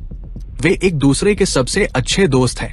आप अपनी छाया पर भी भरोसा करने में हिचकिचाते हैं जो आपको नुकसान पहुंचा सकती है, और ये छड़ी सिर्फ एक उपकरण से अधिक है जिसका उपयोग मुझे नुकसान पहुंचाने के लिए किया जा सकता है। आरव यहाँ लीरा के लिए अंधेरे की पैतृक छड़ी लेने आया था, लेकिन वो उसे अभी देने का इरादा नहीं कर रहा था। मैंने आपको पहले बताया था कि मैं उसके साथ काम करता हूँ, लेकिन हम दोस्त नहीं हैं, उसने दोहराया। और मुझे उस पर इतना भरोसा नहीं है कि मैं उसे बिना किसी सुरक्षा के ये पैतृक छड़ी दे दूं। यहाँ तक कि मेरे यहाँ आने से पहले भी वो सोच रहा था कि उसे पैतृक छड़ी देनी चाहिए या नहीं। वह जानता था कि पैतृक छड़ी मिलने के बाद उसे अपने बेटे को खोना पड़ेगा। वो इसके बिना अपने पैतृक छड़ी को नियंत्रित नहीं कर पाएगा। यदि लीरा ने कभी उस पर हमला करने की कोशिश की तो वो आसानी से कर्मचारी को छीन सकता था जो लीरा को कमजोर कर सकता था, जिससे उसे उसके खिलाफ बढ़त मिल सकती थी। उसके अनुसार ये उसका फेल सेफ हो सकता था। एकमात्र समस्या ये थी कि ये पैट्रिक का अंधेरे का कर्मचारी था, इसलिए इसे बांधने की कोशिश करना बहुत मुश्किल होने वाला था, खासकर जब उसके पास स्वयं अंधेरे का तत्व नहीं था। क्या मैं ये कर सकता हूँ? उसने मुख्य सिंहासन पर बैठे 2 दोस्तों से पूछा। वो नहीं जानता था कि क्या ये पहले कभी कोशिश की गई थी, लेकिन उनके भावों को देखते हुए जवाब शायद नहीं था। ईमानदारी से मुझे नहीं लगता कि मैंने कभी ऐसा कुछ सुना है। हमारे समय में किसी ने भी ऐसा करने की कोशिश नहीं की है। देवाश ने इजेन की ओर मुड़ने से पहले जवाब दिया। क्या आपने कभी ऐसा कुछ सुना है? नहीं, उसने अपना सिर हिलाया। ये भी पहली बार था जब उसने ऐसा कुछ सुना था। मुझे पता था कि यह संभव है। क्या आप अपने संबंधित ग्रूमर से बंधे हैं? इसलिए यदि आप इसे बांधने का प्रयास करते हैं तो आप न केवल पैट्रिक स्टाफ की आत्मा से लड़ रहे होंगे, बल्कि आप अंधेरे के पवित्र ग्रूमर से भी लड़ रहे होंगे। सूर्यांश ने आरव को याद दिलाया कि यह कितना मुश्किल था। दूसरे शब्दों में ये आसानी से आपके ग्रूमर और अंधेरे के ग्रूमर के बीच एक लड़ाई बन सकती है। आमतौर पर ऐसी लड़ाई में मुझे लगता है कि आपकी सफलता की संभावना शून्य है। हालांकि आपके पास कुछ फायदे हैं। देवांश ने समझाया कि ये निश्चित रूप से एक पागल विचार है, लेकिन क्या ये कभी संभव होगा? इस मंजिल पर अलग अलग जगह होने से न्यूमैन कमजोर हो जाते हैं। जैसा कि आपने पहले देखा था, साधारण न्यूमैन यहाँ काम भी नहीं करते हैं। जहाँ तक वांडरर स्टाफ की सफलता की 10% संभावना है, ये अभी भी बहुत कम है। लेकिन जब वांडरर स्टाफ प्रतिबंधित नहीं होता है तो आपको जो मिलता है उससे बहुत बेहतर है। क्या आप जोखिम लेना चाहते हैं? देवांश ने जिज्ञासा के साथ आरव को देखा और सोचा कि क्या वो पथिक स्टाफ ऑफ डार्कनेस आपकी आत्मा पर बोझ काफी कठोर होगा। यहाँ तक कि आपके व्याकरण के समर्थन के साथ भी आपकी आत्मा इस पूरी प्रक्रिया में कमजोर कड़ी होगी। आप देख सकते हैं कि देवांश के विपरीत आपको कितनी गंभीर चोट लग सकती है। आरव वो जोखिम नहीं लेना चाहता था। इसके अलावा वो जानता था कि इससे आरव और लीरा के बीच एक दीवार खड़ी हो सकती है। जो वो नहीं चाहता था, वो चाहता था कि आरव और लीरा साथ मिलकर काम करें। दुर्भाग्य से आरव ने मन बना लिया था, उसे लीरा की मदद की जरूरत है। हालांकि वो खुद को उससे भी बचाना चाहता था। उसके पास यही एकमात्र विकल्प था। उसने अपनी उंगली काट ली, जिससे खून बहने लगा। क्या आरव दयनीय स्टाफ ऑफ डार्कनेस को नियंत्रित करने में सफल होगा? इस रोमांचक कहानी में क्या मोड़ आने वाला है, जानने के लिए देखते रहिए संगीत। आरव ने सूर्यांश द्वारा दिए गए सुझाव को नजरअंदाज कर दिया और अपनी उंगलियां काट ली। हालांकि ये जोखिम भरा था, लेकिन वो उस कार्य को करने के लिए पूरी तरह तैयार था जिसे असंभव माना जाता था। उस समय खून की एक बूंद दयनीय स्टाफ ऑफ डार्कनेस पर गिर गई। उसे नहीं पता था कि क्यों, लेकिन जैसे ही उसके खून ने पैट्रिक के स्टाफ ऑफ डार्कनेस को छुआ तो उसे अपने हाथ में जलन महसूस हुई। हालांकि वो पैट्रिक के स्टाफ ऑफ डार्कनेस को नहीं छू रहा था, पैट्रिक के अंधेरे के कर्मचारी। और जैसे ही उसकी उंगली पैट्रिक के अंधेरे के कर्मचारी को छूती है, उसे ऐसा लगता है जैसे उसने अपनी उंगली पिघले हुए लावा पर रख दी है। दर्द इतना अधिक था कि अवचेतन रूप से यदि उसने अपनी उंगली को वहां रखने का सचेत प्रयास नहीं किया होता तो वो पहले ही अपनी उंगली काट चुका होता। दुर्भाग्य से इस बार ये केवल जलन नहीं थी जैसा कि पहले हुआ करता था। उसकी उंगली की त्वचा वास्तव में आरव के लिए जल रही थी। एक सेकंड पहले भी ये दर्द अनंत काल की तरह लग रहा था। संरचना वो बंधन को तराशने में सफल रहा, लेकिन ये केवल शुरुआत थी। केवल बंधन की संरचना को तराशना पर पर्याप्त नहीं था, इसमें सफल होना भी आवश्यक था। जैसे ही उसने प्रशिक्षण पूरा किया, उसने अपना हाथ पीछे खींचा और अपनी जली हुई त्वचा को देखा। दर्द से राहत पाने के लिए उसने अपनी उंगली पर माइनर हील का इस्तेमाल किया। दुर्भाग्य से माइनर हील इस तरह के घाव के लिए काम नहीं करता था। हालांकि वो जले हुए मांस के माध्यम से अपनी उंगलियों की हड्डियों को देख सकता था। उसकी त्वचा अभी भी ठीक नहीं हुई थी, जैसे कि ये घाव उसके लिए सहन करने के लिए बहुत अधिक था। उसके आसपास के अन्य तत्व, विशेष रूप से प्रकाश का तत्व, दर्द से निपटना कठिन था। लेकिन उससे भी ज्यादा आरव अंधेरे के दयनीय कर्मचारियों के बारे में चिंतित था। उसका खून अभी भी कर्मचारियों पर था, लेकिन उसके कर्मचारियों पर उसके खून का निशान फीका पड़ रहा था। इन सब के बाद भी बंधन ठीक नहीं हुआ था। इसने अपना प्रभाव दिखाना शुरू नहीं किया था। क्या ये वास्तव में संभव नहीं है? आरव बुदबुदाया, ये देखकर कि उसका खून का निशान लगभग गायब होने की कगार पर था।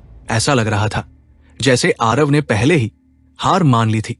जब उसने कुछ अलग देखा, दान किया गया, खून खराब होना बंद हो गया था।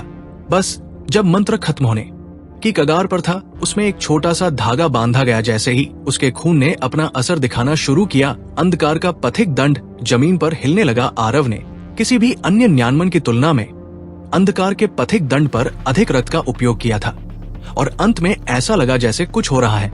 मंत्र के काम करते ही पथिक दंड पर डाला गया रक्त चमकने लगा। वो करीब से देखना चाहता था। सूर्यांश दोनों का पीछा करता रहा। एंसल अंधकार के दंड के 5 मीटर के दायरे में चला गया, लेकिन ज्यादा करीब नहीं आया। जैसे ही पथिक दंड पर प्रतीक चमकने लगा, आरव को लगा जैसे उसका सिर धड़कने लगा, जैसे कोई उसके सिर पर बार बार हथौड़े से वार कर रहा। उसकी आत्मा पर बोझ बहुत ज्यादा था, ठीक वैसे ही जैसे एकांश की लड़ाई के बाद उसे महसूस हुआ था जब उसने पहले उच्च स्तरीय मंत्र का इस्तेमाल किया था। फर्क सिर्फ इतना था कि कम से कम उच्च स्तर का मंत्र सफल हुआ, भले ही उससे उसे नुकसान पहुंचा। लेकिन ये बंधन चिन्ह अभी भी सफल नहीं हुआ। बंधन चिन्ह अभी भी चमक रहा था और अधिक से अधिक शक्ति इकट्ठा करने की कोशिश कर रहा था। किसी और को लुमेन शहर के अंदर भेजे ताकि पता लगाया जा सके कि शहर के अंदर आरव के साथ क्या हुआ था। तब उसे एहसास हुआ कि उसके पवित्र व्याकरण ने अपना असली रूप ले लिया है। पवित्र व्याकरण अपने आप खुल गया। लीरा की किसी भी आज्ञा के बिना पवित्र व्याकरण के पन्ने अपने आप पलटने लगे। वे एक खाली पन्ने से दूसरे पर पलटने लगे। क्या हो रहा है? लीरा ने असमंजस में सोचा। उसने पहले भी ऐसा कुछ होते नहीं देखा था। वो समझ नहीं पा रही थी कि क्या हो रहा है। उसका दयनीय व्याकरण इतना अधीर क्यों हो रहा था, यहां तक कि बंधन संरचना ने भी उसे बांधने की कोशिश की। आरव पहले से ही बहुत कमजोर महसूस कर रहा था, क्योंकि उसे अंधेरे के दयनीय कर्मचारियों को नियंत्रित करने के लिए इतनी ऊर्जा का उपयोग करना पड़ा था, और यहां तक कि उसके दादा भी उसकी मदद नहीं कर रहे थे। ऐसा लग रहा था जैसे ये उसके दादा का उसे ये बताने का तरीका था कि उसे ये काम खुद ही करना है। अंधेरे का दयनीय कर्मचारी भी चमकने लगा, क्योंकि एक रहस्यमयी अंधेरी ऊर्जा ने दयनीय कर्मचारियों को घेर लिया। जल्द ही ज्वाला फूट पड़ी और पूरे फर्श पर फैल गई, और अंधेरे में सब कुछ काला हो गया। केवल सूर्यांश और पार्थी देख पा रहे थे, क्योंकि वे अंधेरे के जादूगर थे और देख सकते थे। ये संभव होना चाहिए कि ये फिर से चमकना शुरू हो जाए। ये स्पष्ट नहीं था कि क्या हो रहा था, लेकिन कुछ सही नहीं था। ये संरचना सफल नहीं हो रही थी, लेकिन ये विफल भी नहीं हो रही थी। ये अभी भी कुछ अनिश्चितता में फंस गया था।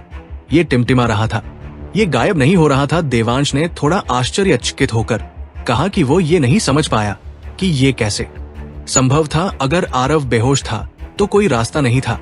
ये रक्त संरचना गायब नहीं होगी। हालांकि अगर वह बेहोश नहीं था तो क्या? जैसे ही चारों ओर अंधेरा फैल गया, आरव को लगा कि उसकी दृष्टि अंधेरी हो गई है। उसका शरीर पहले से ही बहुत कमजोर था, लेकिन जैसे हीकनेस ने उसके शरीर को छुआ, उसे और भी बुरा लगने लगा।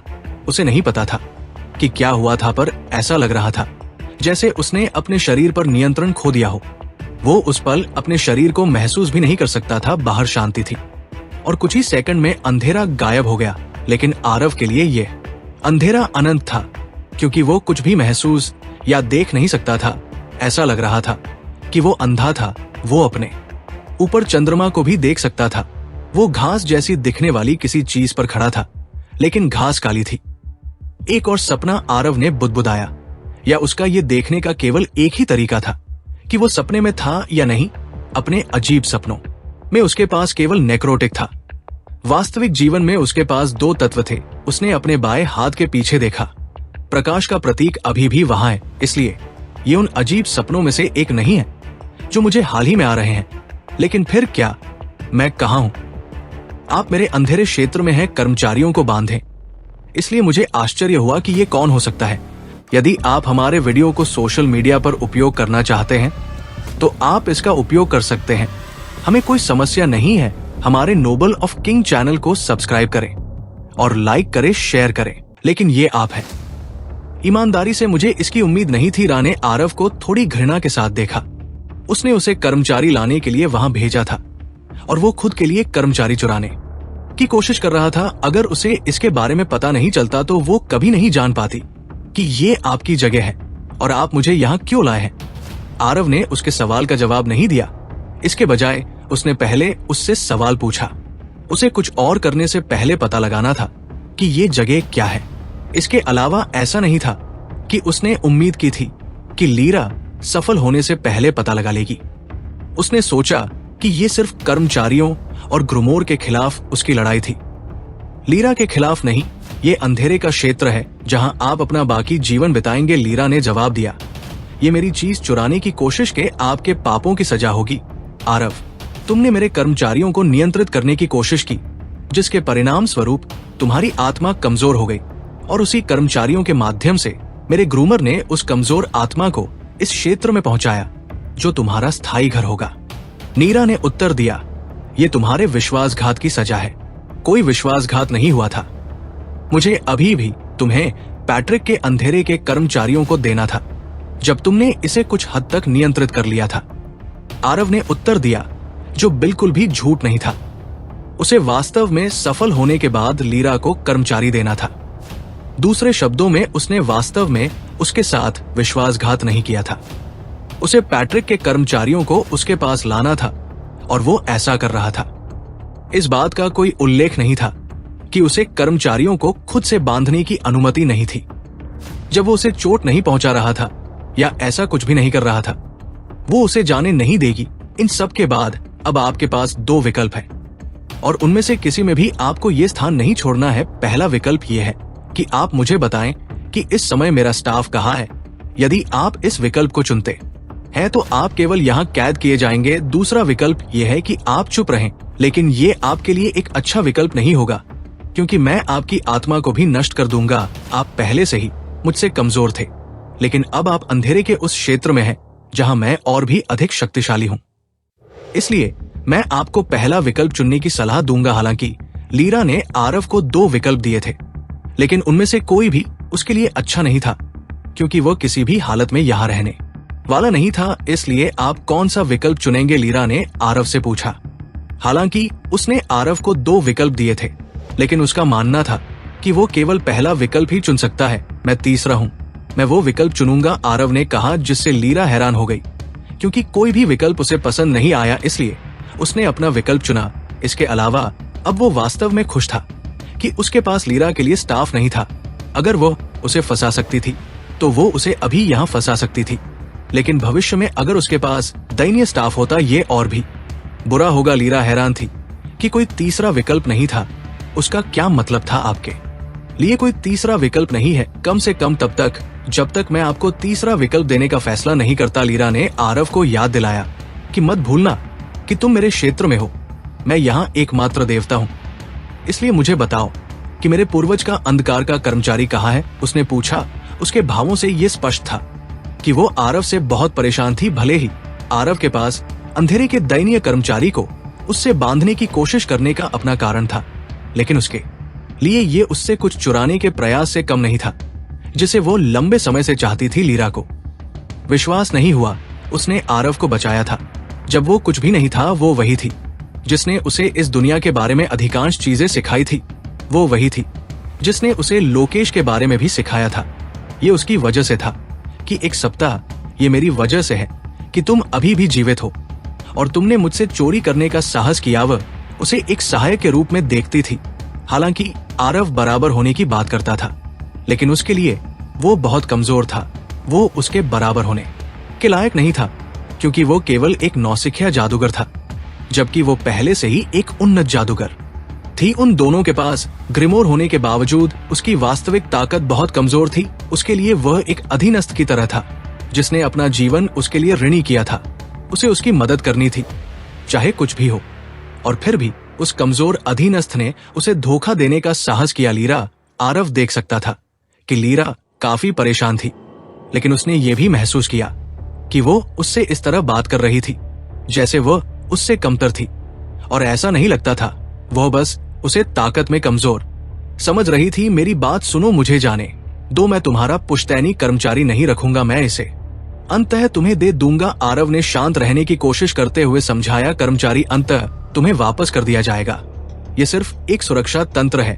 एक बार जब मैं पुश्तैनी कर्मचारी को ये कहा है, तुम मुझे धमका रहे हो। लीरा गुस्से से हंसी। तुम एक बच्चे हो, तुम्हें लगता है कि तुम मेरे क्षेत्र में रहते हुए मुझे धमका सकते हो।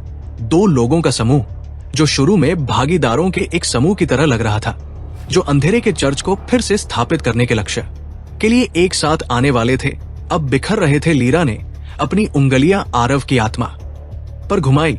उसने उन सभी घावों को महसूस किया। शरीर के घाव दर्दनाक थे, लेकिन आत्मा के घाव और भी अधिक दर्दनाक थे क्योंकि उन्होंने आरव को दर्द में चीखने पर मजबूर कर दिया। आरव दूर गिर गया। उसके आसपास कोई खून नहीं था क्योंकि ये घाव आत्मा के थे, लेकिन उनमें से प्रत्येक घाव हजारों शारीरिक घावों से भी बदतर था। आरव अभी खड़ा भी नहीं हो पाया था कि दूसरी तरफ से उस पर एक और हमला हुआ जिसने उसके शरीर को फिर से उड़ा दिया। उसके शरीर पर और अधिक घाव दिखाई दिए और वो दर्द से चीखने लगा। उसका शरीर अंधेरे फर्श पर गिर गया। तुम यूं चिल्ला रहे हो? लीरा ने ऐसे पूछा जैसे उसे पता नहीं कि आरव क्यों चिल्ला रहा था। आरव की आत्मा को बहुत चोट लगी थी क्योंकि अंधेरा उसकी आत्मा को चोट पहुंचा रहा था और वो कुछ नहीं कर सकता था जब उस पर पहली बार हमला हुआ तो उसने अपना जादू चलाने की कोशिश की, लेकिन उसे एहसास हुआ कि वो किसी कारण से यहाँ अपना जादू चलाओ, ये तो बस शुरुआत है और आप पहले से ही शीर्ष पर है। टूटने के कगार पर लीरा ने आरव के करीब आते हुए कहा, आरव की ओर।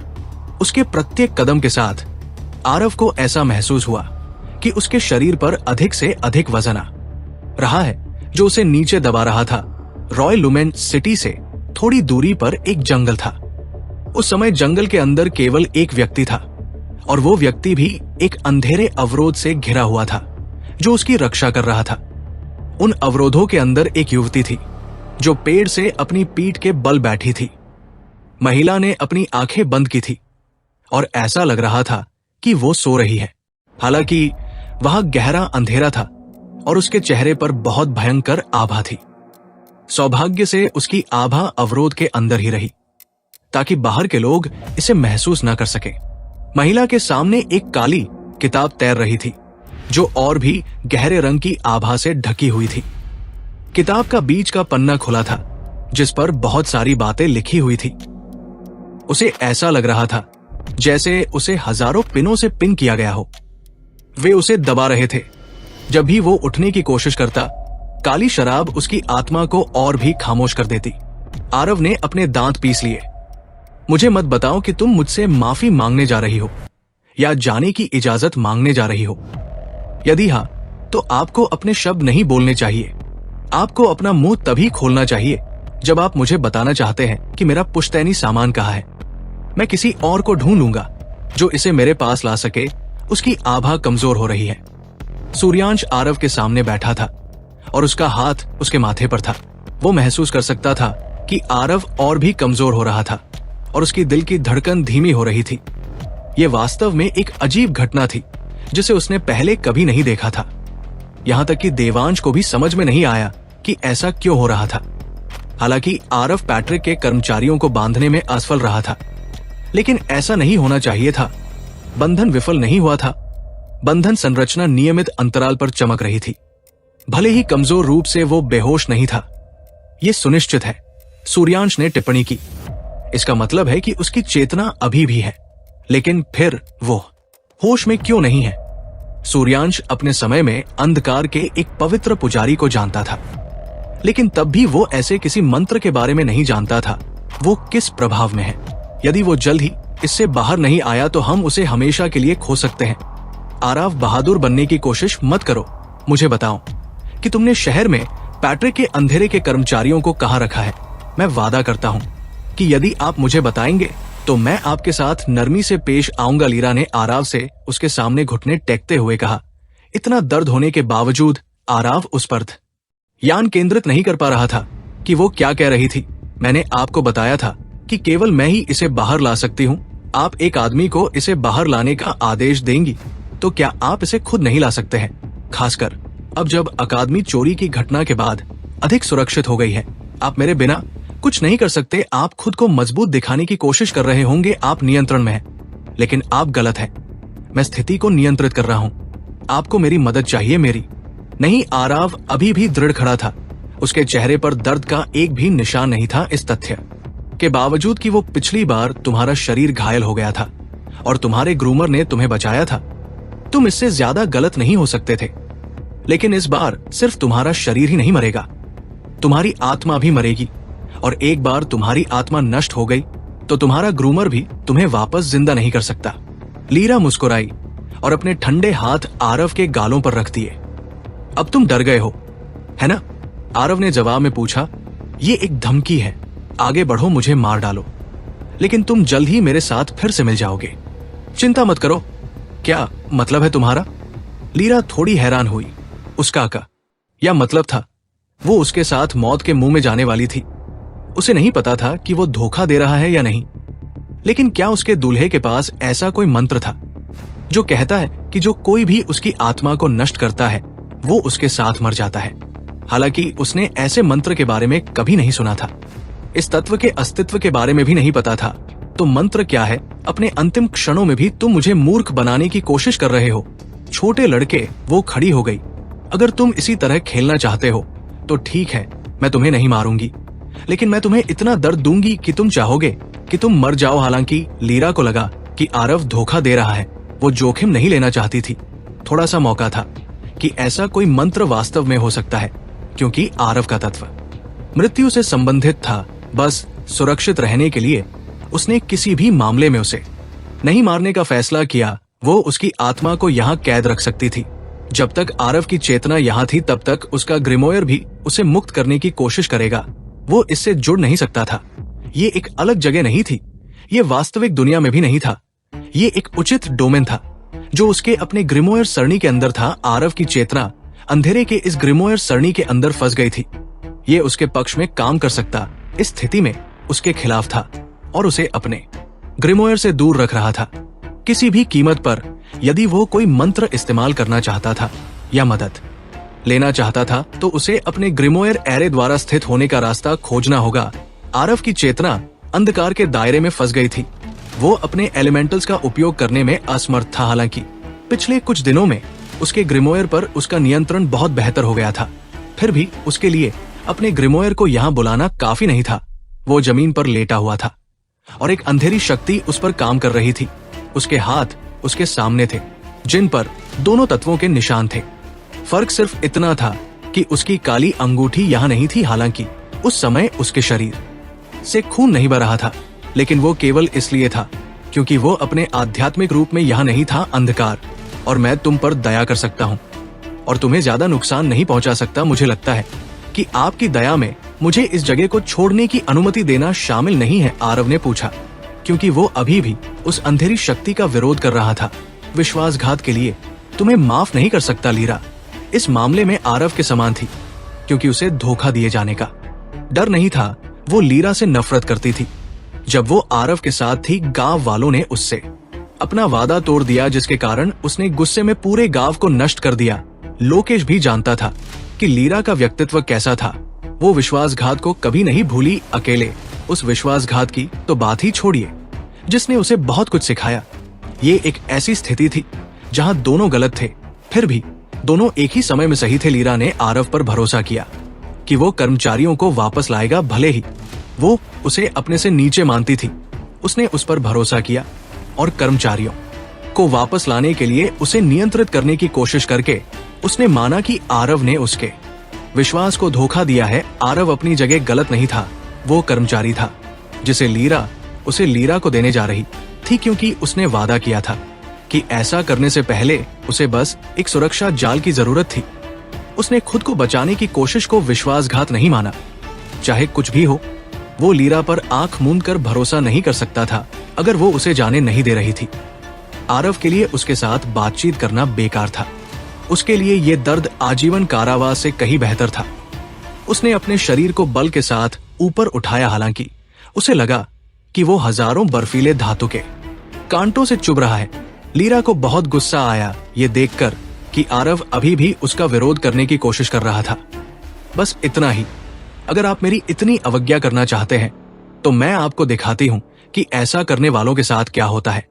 मैं बहुत भारी हूँ, लेकिन इस जगह पर उसके पैर को भी ऐसा लगा जैसे उस पैर के पीछे हजारों टन का वजन था। आरव दहाड़ा। ऐसा लगा जैसे उसके दाहिने हाथ की सभी हड्डियां कुचलने से टूट गई थी, जो एक दर्द था जो उसने अपने पूरे शरीर में महसूस किया। लीरा, मैं तुम्हें मार डालूंगा। वो भारी वजन था जो उसे नीचे दबाए हुए था। चूंकि वो भारी वजन के नीचे नहीं हिल सकता था, उसके पास केवल एक हाथ मुक्त था। उसने अपना हाथ वापस खींच लिया और एक तरफ लुढ़क गया जब तक कि वो भारी दबाव से बेहोश नहीं हो गया। फिर दुर्भाग्य से एक बार फिर खड़ा हो गया। एक रहस्यमय शक्ति ने उसे लीरा के दृष्टि क्षेत्र में वापस फेंक दिया। आरव की आत्मा लीरा के लिए एक खिलौने की तरह थी, खासकर इसलिए कि वो अपनी शक्ति का उपयोग नहीं कर सकता था। इसके विवरण के अनुसार ये मंत्र केवल तभी डाला जा सकता था जब कुछ निश्चित शर्तें पूरी हों। इसने लीरा को और भी हैरान कर दिया। इस शर्त के अनुसार, मंत्र विवरण के अनुसार, इसका उपयोग केवल तभी किया जा सकता था जब कोई उसके दयनीय कर्मचारियों को बांधने की कोशिश कर रहा हो। इसने मंत्र के उपयोग को बहुत सीमित कर दिया, लेकिन यह बहुत महत्वपूर्ण भी था क्योंकि ये उसके दयनीय कर्मचारियों को किसी और के नियंत्रण से बचाने के लिए काम करता था। वो ये जानकर भी दंग रह गई कि ये मंत्र क्या कर सकता है। लीरा किसी तरह ये पता लगाने में कामयाब रही, कहना चाहिए। मुझे भी उम्मीद नहीं थी कि तुम इतने मूर्ख होगे। तुम्हें वाकई लगा कि तुम मेरे कर्मचारियों को नियंत्रित कर सकते हो। आरव का शरीर लीरा से लगभग 20 मीटर दूर जमीन पर गिर गया। तुम्हें उस पल पछतावा होगा जब तुमने मेरे खिलाफ जाने का फैसला किया। युवा लीरा ने अपने हाथ से हवा में एक चक्र बनाया। आरव के चारों ओर की अंधेरी ऊर्जा उसके सुंदर हाव भाव के बाद और भी तीव्र हो गई। इस बार अंधेरी ऊर्जा ने आरव पर हमला नहीं किया। इसके बजाय आरव को लगा जैसे उसके टखनों और कलाइयों के चारों ओर किसी प्रकार की बेड़ियां लपेटी गई हो। रहस्यमयी अंधेरी ऊर्जा ने उसके शरीर को जमीन पर नहीं दबाया। इसके बजाय इसने उसके शरीर को हवा में ऊपर उठा दिया। आरव के हाथ फैले हुए थे और वो हवा में ऊपर उठा लिया गया था। उसे अंधेरी ऊर्जा ने पकड़ रखा था। उसे इस तरह से पकड़े रखा कि वो हिल न सके। ऐसा लग रहा था जैसे वो वास्तव में यहाँ एक कैदी था। लीरा धीमे लेकिन दृढ़ कदमों से आरव के करीब चली गई। चिंता मत करो, मैं तुमसे नहीं पूछूंगी कि मेरा स्टाफ कहाँ है। इसके बजाय तुम मुझे खुद बताओगे। तुम मुझसे इस बार बताने की भीख मांगोगे। मुझे वास्तव में उम्मीद है कि तुम इतनी जल्दी टूट नहीं जाओगे। तुम्हें लगता है कि पहले जो हुआ वो हद दर्दनाक था। उसने देखा कि आरव का शरीर इतना ऊपर तैर रहा था कि उसकी आंखों के स्तर पर थी बेड़िया, और अंधेरी ऊर्जा उसे इतनी मजबूती से जमीन पर जकड़े हुए थी कि चाहे वो कितनी भी कोशिश कर ले वो हिल नहीं सकता था।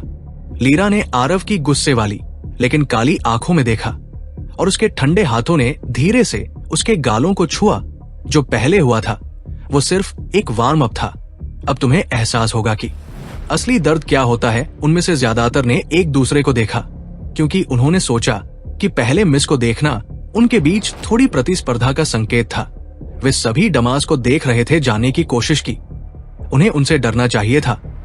पहला मेरा है, प्रखर लगभग दौड़ते हुए चिल्लाया, लेकिन एक अधिक शक्तिशाली क्षमता, क्योंकि आप जानते हैं कि पिछली बार उन्होंने काम नहीं किया था, इसलिए आपने कुछ अन्य क्षमता क्यों नहीं चुनी? ये क्षमता जीवन बचाती है। एम्बर ने उत्तर दिया और दूसरों के साथ चलना शुरू कर दिया। इसके अलावा ये मेरे लिए एक बिंदु है।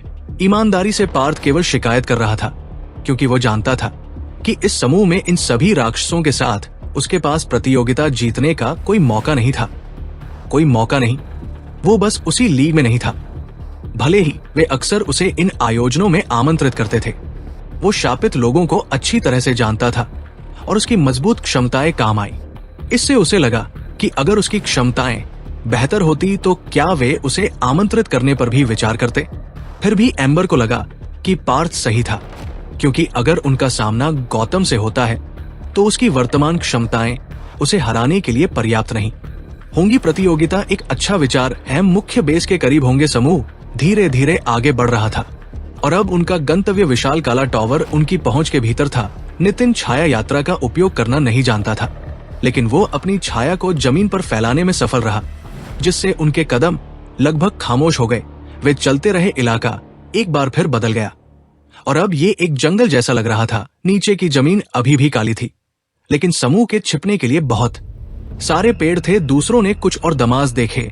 मैंने इसे देखा, लेकिन अपना हाथ उठाकर धैर्य ने दूसरों को उनका पीछा करने से रोक दिया, कम से कम तब तक जब तक उन्हें पूरी स्थिति का पता नहीं चल जाता। मैं कुछ सुन सकता हूँ। ये एक जहाज के इंजन की तरह लगता है, जसवीर ने पिशाच नेता के कानों पर भरोसा करते हुए कहा। वे उतरे और अन्य दमास की आवाजें और भी अधिक आ रही थी, लेकिन सिर्फ द मिस की नहीं, उन्होंने पिशाचों की उपस्थिति को भी नोटिस किया।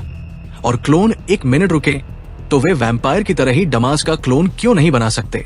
क्या वे उन नए नेस्ट क्रिस्टल का उपयोग नहीं कर सकते जिन्हें आपने खोजा है? नितिन ने पूछा। धैर्य ने अपना सिर हिलाया। मुझे लगता है कि ये कुछ मन स्तर के जानवरों की ऊर्जा से संबंधित है। सबसे पहले एक नेस्ट क्रिस्टल मन स्तर के जानवरों को उत्पन्न नहीं कर सकता है, और वे वास्तव में कैसे मौजूद हैं ये अज्ञात है। शायद जानवर लगातार विकसित हो रहा है। ये एक अप्राकृतिक घटना है। रीडिंग उनके पीछे से आती हुई प्रतीत होती है, और अगर मैं गलत नहीं हूँ तो मुझे यकीन है कि हम सभी संरचना देख सकते हैं। ये वही प्रयोगशाला है जिसके बारे में हम पहले चर्चा कर रहे थे। वास्तव में अन्य लोगों ने भी प्रयोगशाला देखी थी। ये बहुत दूर नहीं थी। धैर्य ने बताया। दूसरी बात, हालांकि बहुत सारे मंस्तर हैं, लेकिन अधिकांश ऊर्जा स्रोत उस टावर के करीब से आ रहे हैं। टावर उनके स्थान से बहुत दूर नहीं है और वे इसे देख भी सकते थे। लेकिन वो शायद दूसरी दिशा में 1 किलोमीटर दूर था।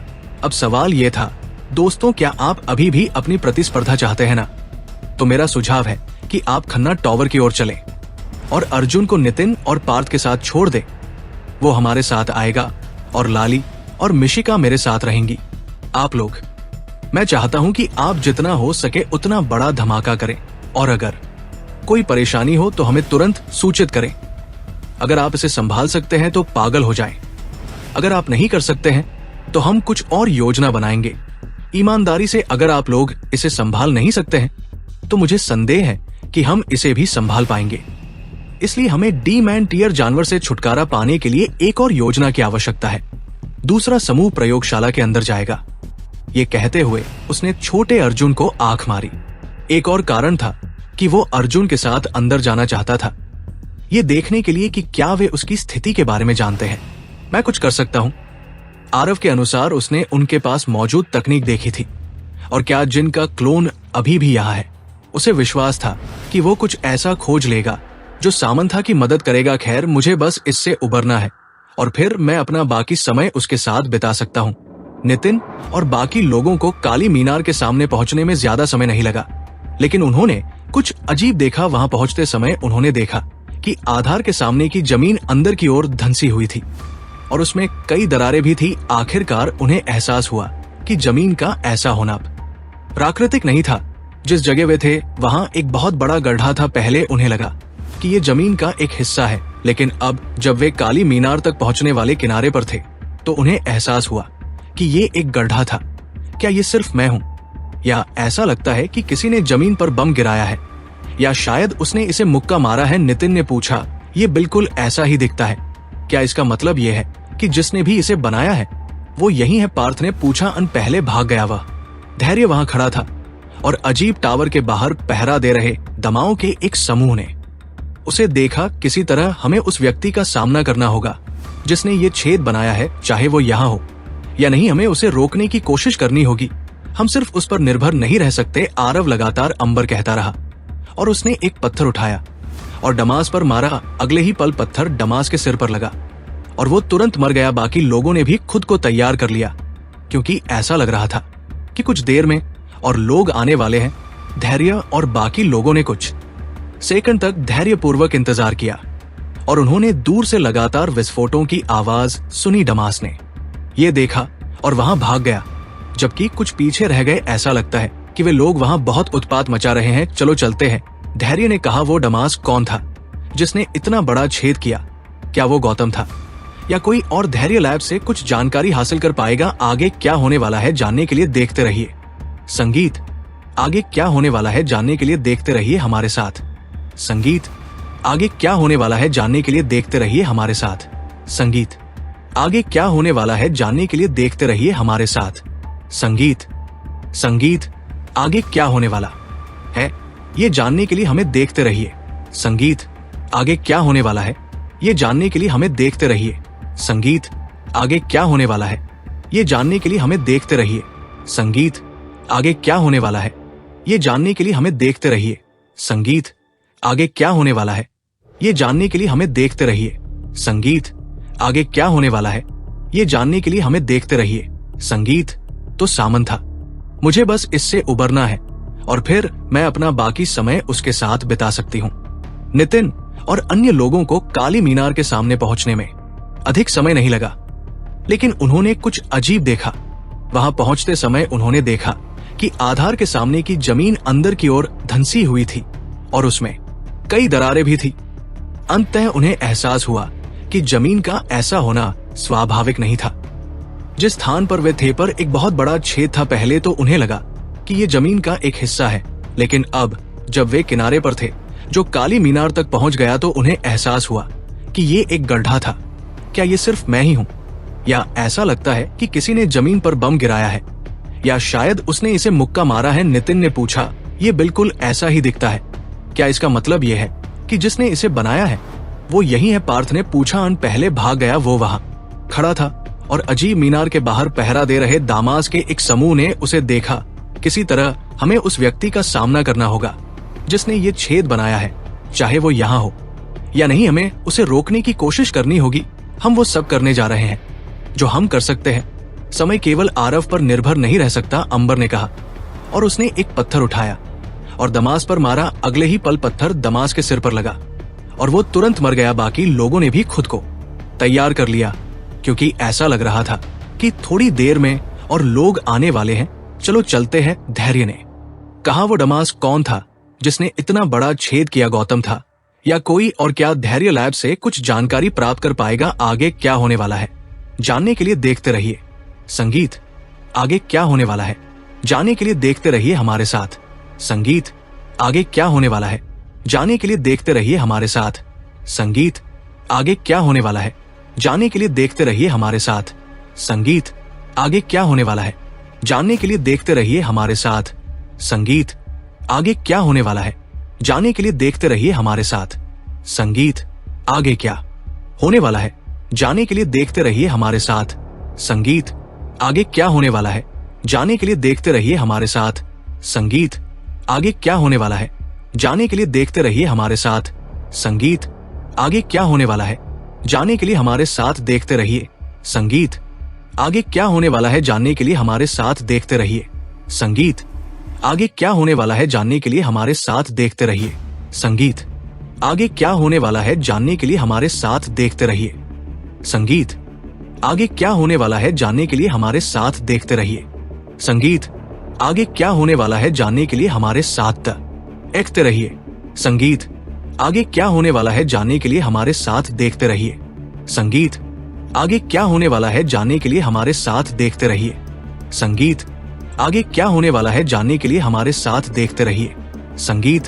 तो सामन था, ठीक है, मुझे बस इससे उबरना है और फिर मैं अपना बाकी समय उसके साथ बिता सकती हूँ।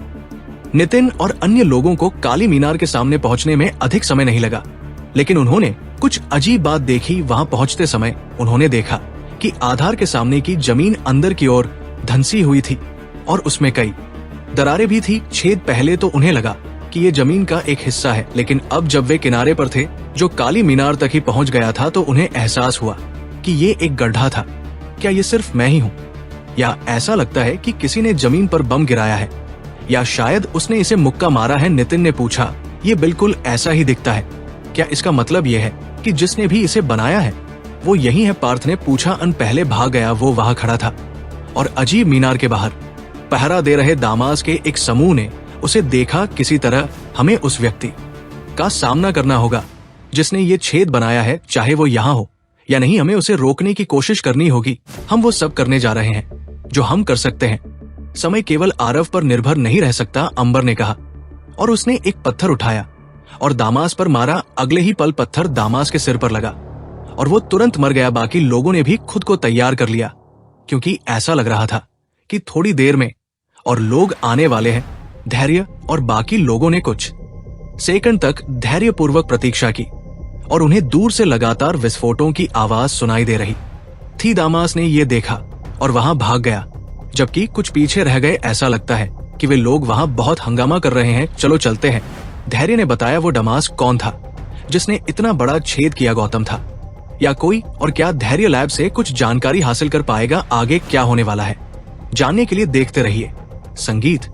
आगे क्या होने वाला है जानने के लिए देखते रहिए हमारे साथ संगीत। आगे क्या होने वाला है जानने के लिए देखते रहिए हमारे साथ संगीत। आगे क्या होने वाला है जानने के लिए देखते रहिए हमारे साथ संगीत। आगे क्या होने वाला है जानने के लिए देखते रहिए हमारे साथ संगीत। आग एक क्या होने वाला है जानने के लिए देखते रहिए हमारे साथ संगीत। आगे क्या होने वाला है जानने के लिए देखते रहिए हमारे साथ संगीत। आगे क्या होने वाला है जानने के लिए देखते रहिए हमारे साथ संगीत। आगे क्या होने वाला है जानने के लिए देखते रहिए हमारे साथ संगीत। आगे क्या होने वाला है जानने के लिए देखते रहिए हमारे साथ संगीत। जानने के लिए हमारे साथ देखते रहिए संगीत। आगे क्या होने वाला है जानने के लिए हमारे साथ देखते रहिए संगीत। आगे क्या होने वाला है जानने के लिए हमारे साथ देखते रहिए संगीत। आगे या होने वाला है जानने के लिए हमारे साथ देखते रहिए संगीत। आगे क्या होने वाला है जानने के लिए हमारे साथ देखते रहिए संगीत। आगे क्या होने वाला है जानने के लिए हमारे साथ देखते रहिए संगीत। आगे क्या होने वाला है जानने के लिए हमारे साथ देखते रहिए संगीत। आगे क्या होने वाला है जानने के लिए हमारे साथ देखते रहिए। संगीत। आगे क्या होने वाला है जानने के लिए हमारे साथ देखते रहिए। संगीत। क्या ये सिर्फ मैं ही हूं, या ऐसा लग रहा है कि किसी ने जमीन पर बम गिराया है, या शायद उसने इसे मुक्का मारा है? नितिन ने पूछा। ये बिल्कुल ऐसा ही लग रहा है। क्या इसका मतलब यह है कि जिसने भी इसे बनाया है वो यही है? पार्थ ने पूछा। पहले भाग गया वो वही खड़ा था और अजीब टावर के बाहर रखवाली कर रहे डमास के एक समूह ने उसे देख लिया। किसी तरह हमें उस व्यक्ति का सामना करना होगा जिसने ये छेद बनाया है, चाहे वो यहाँ हो या नहीं। हमें उसे रोकने की कोशिश करनी होगी। हम सिर्फ आरव पर निर्भर नहीं रह सकते। उसी समय अंबर ने कहा और उसने एक पत्थर उठाया और दमास पर फेंका। अगले ही पल पत्थर दमास के सिर पर लगा और वो तुरंत मर गया। बाकी लोगों ने भी खुद को तैयार कर लिया क्योंकि ऐसा लग रहा था कि कुछ देर में और लोग आने वाले हैं। धैर्य और बाकी लोगों ने कुछ सेकंड तक धैर्यपूर्वक इंतजार किया और वे दूर से लगातार धमाके सुन सकते थे। दमास ने ये देखा और वहां भाग गया, जबकि कुछ पीछे रह गए। ऐसा लगता है कि वे लोग वहां बहुत हंगामा कर रहे हैं। चलो चलते हैं, धैर्य ने कहा। वो दमास कौन था जिसने इतना बड़ा छेद किया? क्या वो गौतम था या कोई और? धैर्य लैब से कुछ जानकारी मिल पाएगी। आगे क्या होने वाला है ये जानने के लिए देखते रहिए। संगीत। आगे क्या होने वाला है ये जानने के लिए हमें देखते रहिए। संगीत। आगे क्या होने वाला है ये जानने के लिए हमें देखते रहिए। संगीत। आगे क्या होने वाला है ये जानने के लिए हमें देखते रहिए। संगीत। आगे क्या होने वाला है ये जानने के लिए हमें देखते रहिए। संगीत। आगे क्या होने वाला है ये जानने के लिए हमें देखते रहिए। संगीत। आगे क्या होने वाला है ये जानने के लिए हमें देखते रहिए। संगीत। आगे क्या होने वाला है ये जानने के लिए हमें देखते रहिए। संगीत। आगे क्या होने वाला है ये जानने के लिए हमें देखते रहिए। संगीत। आगे क्या होने वाला है ये जानने के लिए हमें देखते रहिए। संगीत। आगे क्या होने वाला है ये जानने के लिए हमें देखते रहिए। संगीत। संगीत। आगे क्या होने वाला है ये जानने के लिए हमें देखते रहिए। संगीत। संगीत। आगे क्या होने वाला है ये जानने के लिए हमें देखते रहिए। संगीत। क्या ये सिर्फ मैं ही हूं, या ऐसा लग रहा है कि किसी ने जमीन पर बम गिरा दिया है, या शायद उसने उस पर मुक्का मारा है? नितिन ने पूछा। ये बिल्कुल वैसा ही दिखता है। क्या इसका मतलब यह है कि जिसने भी इसे बनाया है वो यही है? पार्थ ने पूछा। पहले भाग गया वो वही खड़ा था और अजीब टावर के बाहर पहरा दे रहे दमास के एक समूह ने उसे देख लिया। किसी तरह हमें उस व्यक्ति का सामना करना होगा जिसने ये छेद बनाया है, चाहे वो यहाँ हो या नहीं। हमें उसे रोकने की कोशिश करनी होगी। हम हर समय सिर्फ आरव पर निर्भर नहीं रह सकते, अंबर ने कहा और उसने एक पत्थर उठाया और दमास पर फेंका। अगले ही पल पत्थर दमास के सिर पर लगा और वो तुरंत मर गया। बाकी लोगों ने भी खुद को तैयार कर लिया क्योंकि ऐसा लग रहा था कि थोड़ी देर में और लोग आने वाले थे। धैर्य और बाकी लोगों ने कुछ सेकंड तक धैर्यपूर्वक इंतजार किया और उन्हें दूर से लगातार धमाके सुनाई दे रहे थे। दमास ने यह देखा और वहां भाग गया, जबकि कुछ पीछे रह गए। ऐसा लगता है कि वे लोग वहां बहुत हंगामा कर रहे हैं। चलो, धैर्य ने कहा। वो दमास कौन था जिसने इतना बड़ा छेद किया? क्या वो गौतम था या कोई और? धैर्य लैब से कुछ जानकारी मिल पाएगी। आगे क्या होने वाला है ये जानने के लिए देखते रहिए। संगीत। आगे क्या होने वाला है ये जानने के लिए हमें। संगीत। आगे क्या होने वाला है ये जानने के लिए हमें देखते रहिए। संगीत। जानने के लिए देखते रहिए। संगीत। आगे क्या होने वाला है जानने के लिए हमारे साथ देखते रहिए। संगीत। आगे क्या होने वाला है जानने के लिए हमारे साथ देखते रहिए। संगीत। आगे क्या होने वाला है जानने के लिए हमारे साथ देखते रहिए। संगीत। आगे क्या होने वाला है जानने के लिए हमारे साथ देखते रहिए। संगीत। आगे क्या होने वाला है जानने के लिए हमारे साथ देखते रहिए। संगीत। आगे क्या होने वाला है जानने के लिए हमारे साथ देखते रहिए। संगीत। आगे क्या होने वाला है जानने के लिए हमारे साथ देखते रहिए। संगीत। आगे क्या होने वाला है जानने के लिए हमारे साथ देखते रहिए। संगीत। आगे क्या होने वाला है जानने के लिए हमारे साथ देखते रहिए। संगीत। आगे क्या होने वाला है जानने के लिए हमारे साथ देखते रहिए। संगीत। आगे क्या होने वाला है जानने के लिए हमारे साथ देखते रहिए। संगीत। आगे क्या होने वाला है जानने के लिए हमारे साथ देखते रहिए। संगीत। आगे क्या होने वाला है जानने के लिए हमारे साथ देखते रहिए। संगीत। आगे क्या होने वाला है जानने के लिए हमारे साथ देखते रहिए। हमारे साथ जानिए संगीत आगे क्या होने वाला है, जानने के लिए हमारे साथ देखते रहिए। संगीत आगे क्या होने वाला है, जानने के लिए हमारे साथ देखते रहें। संगीत आगे क्या होने वाला है, जानने के लिए हमारे साथ देखते रहें।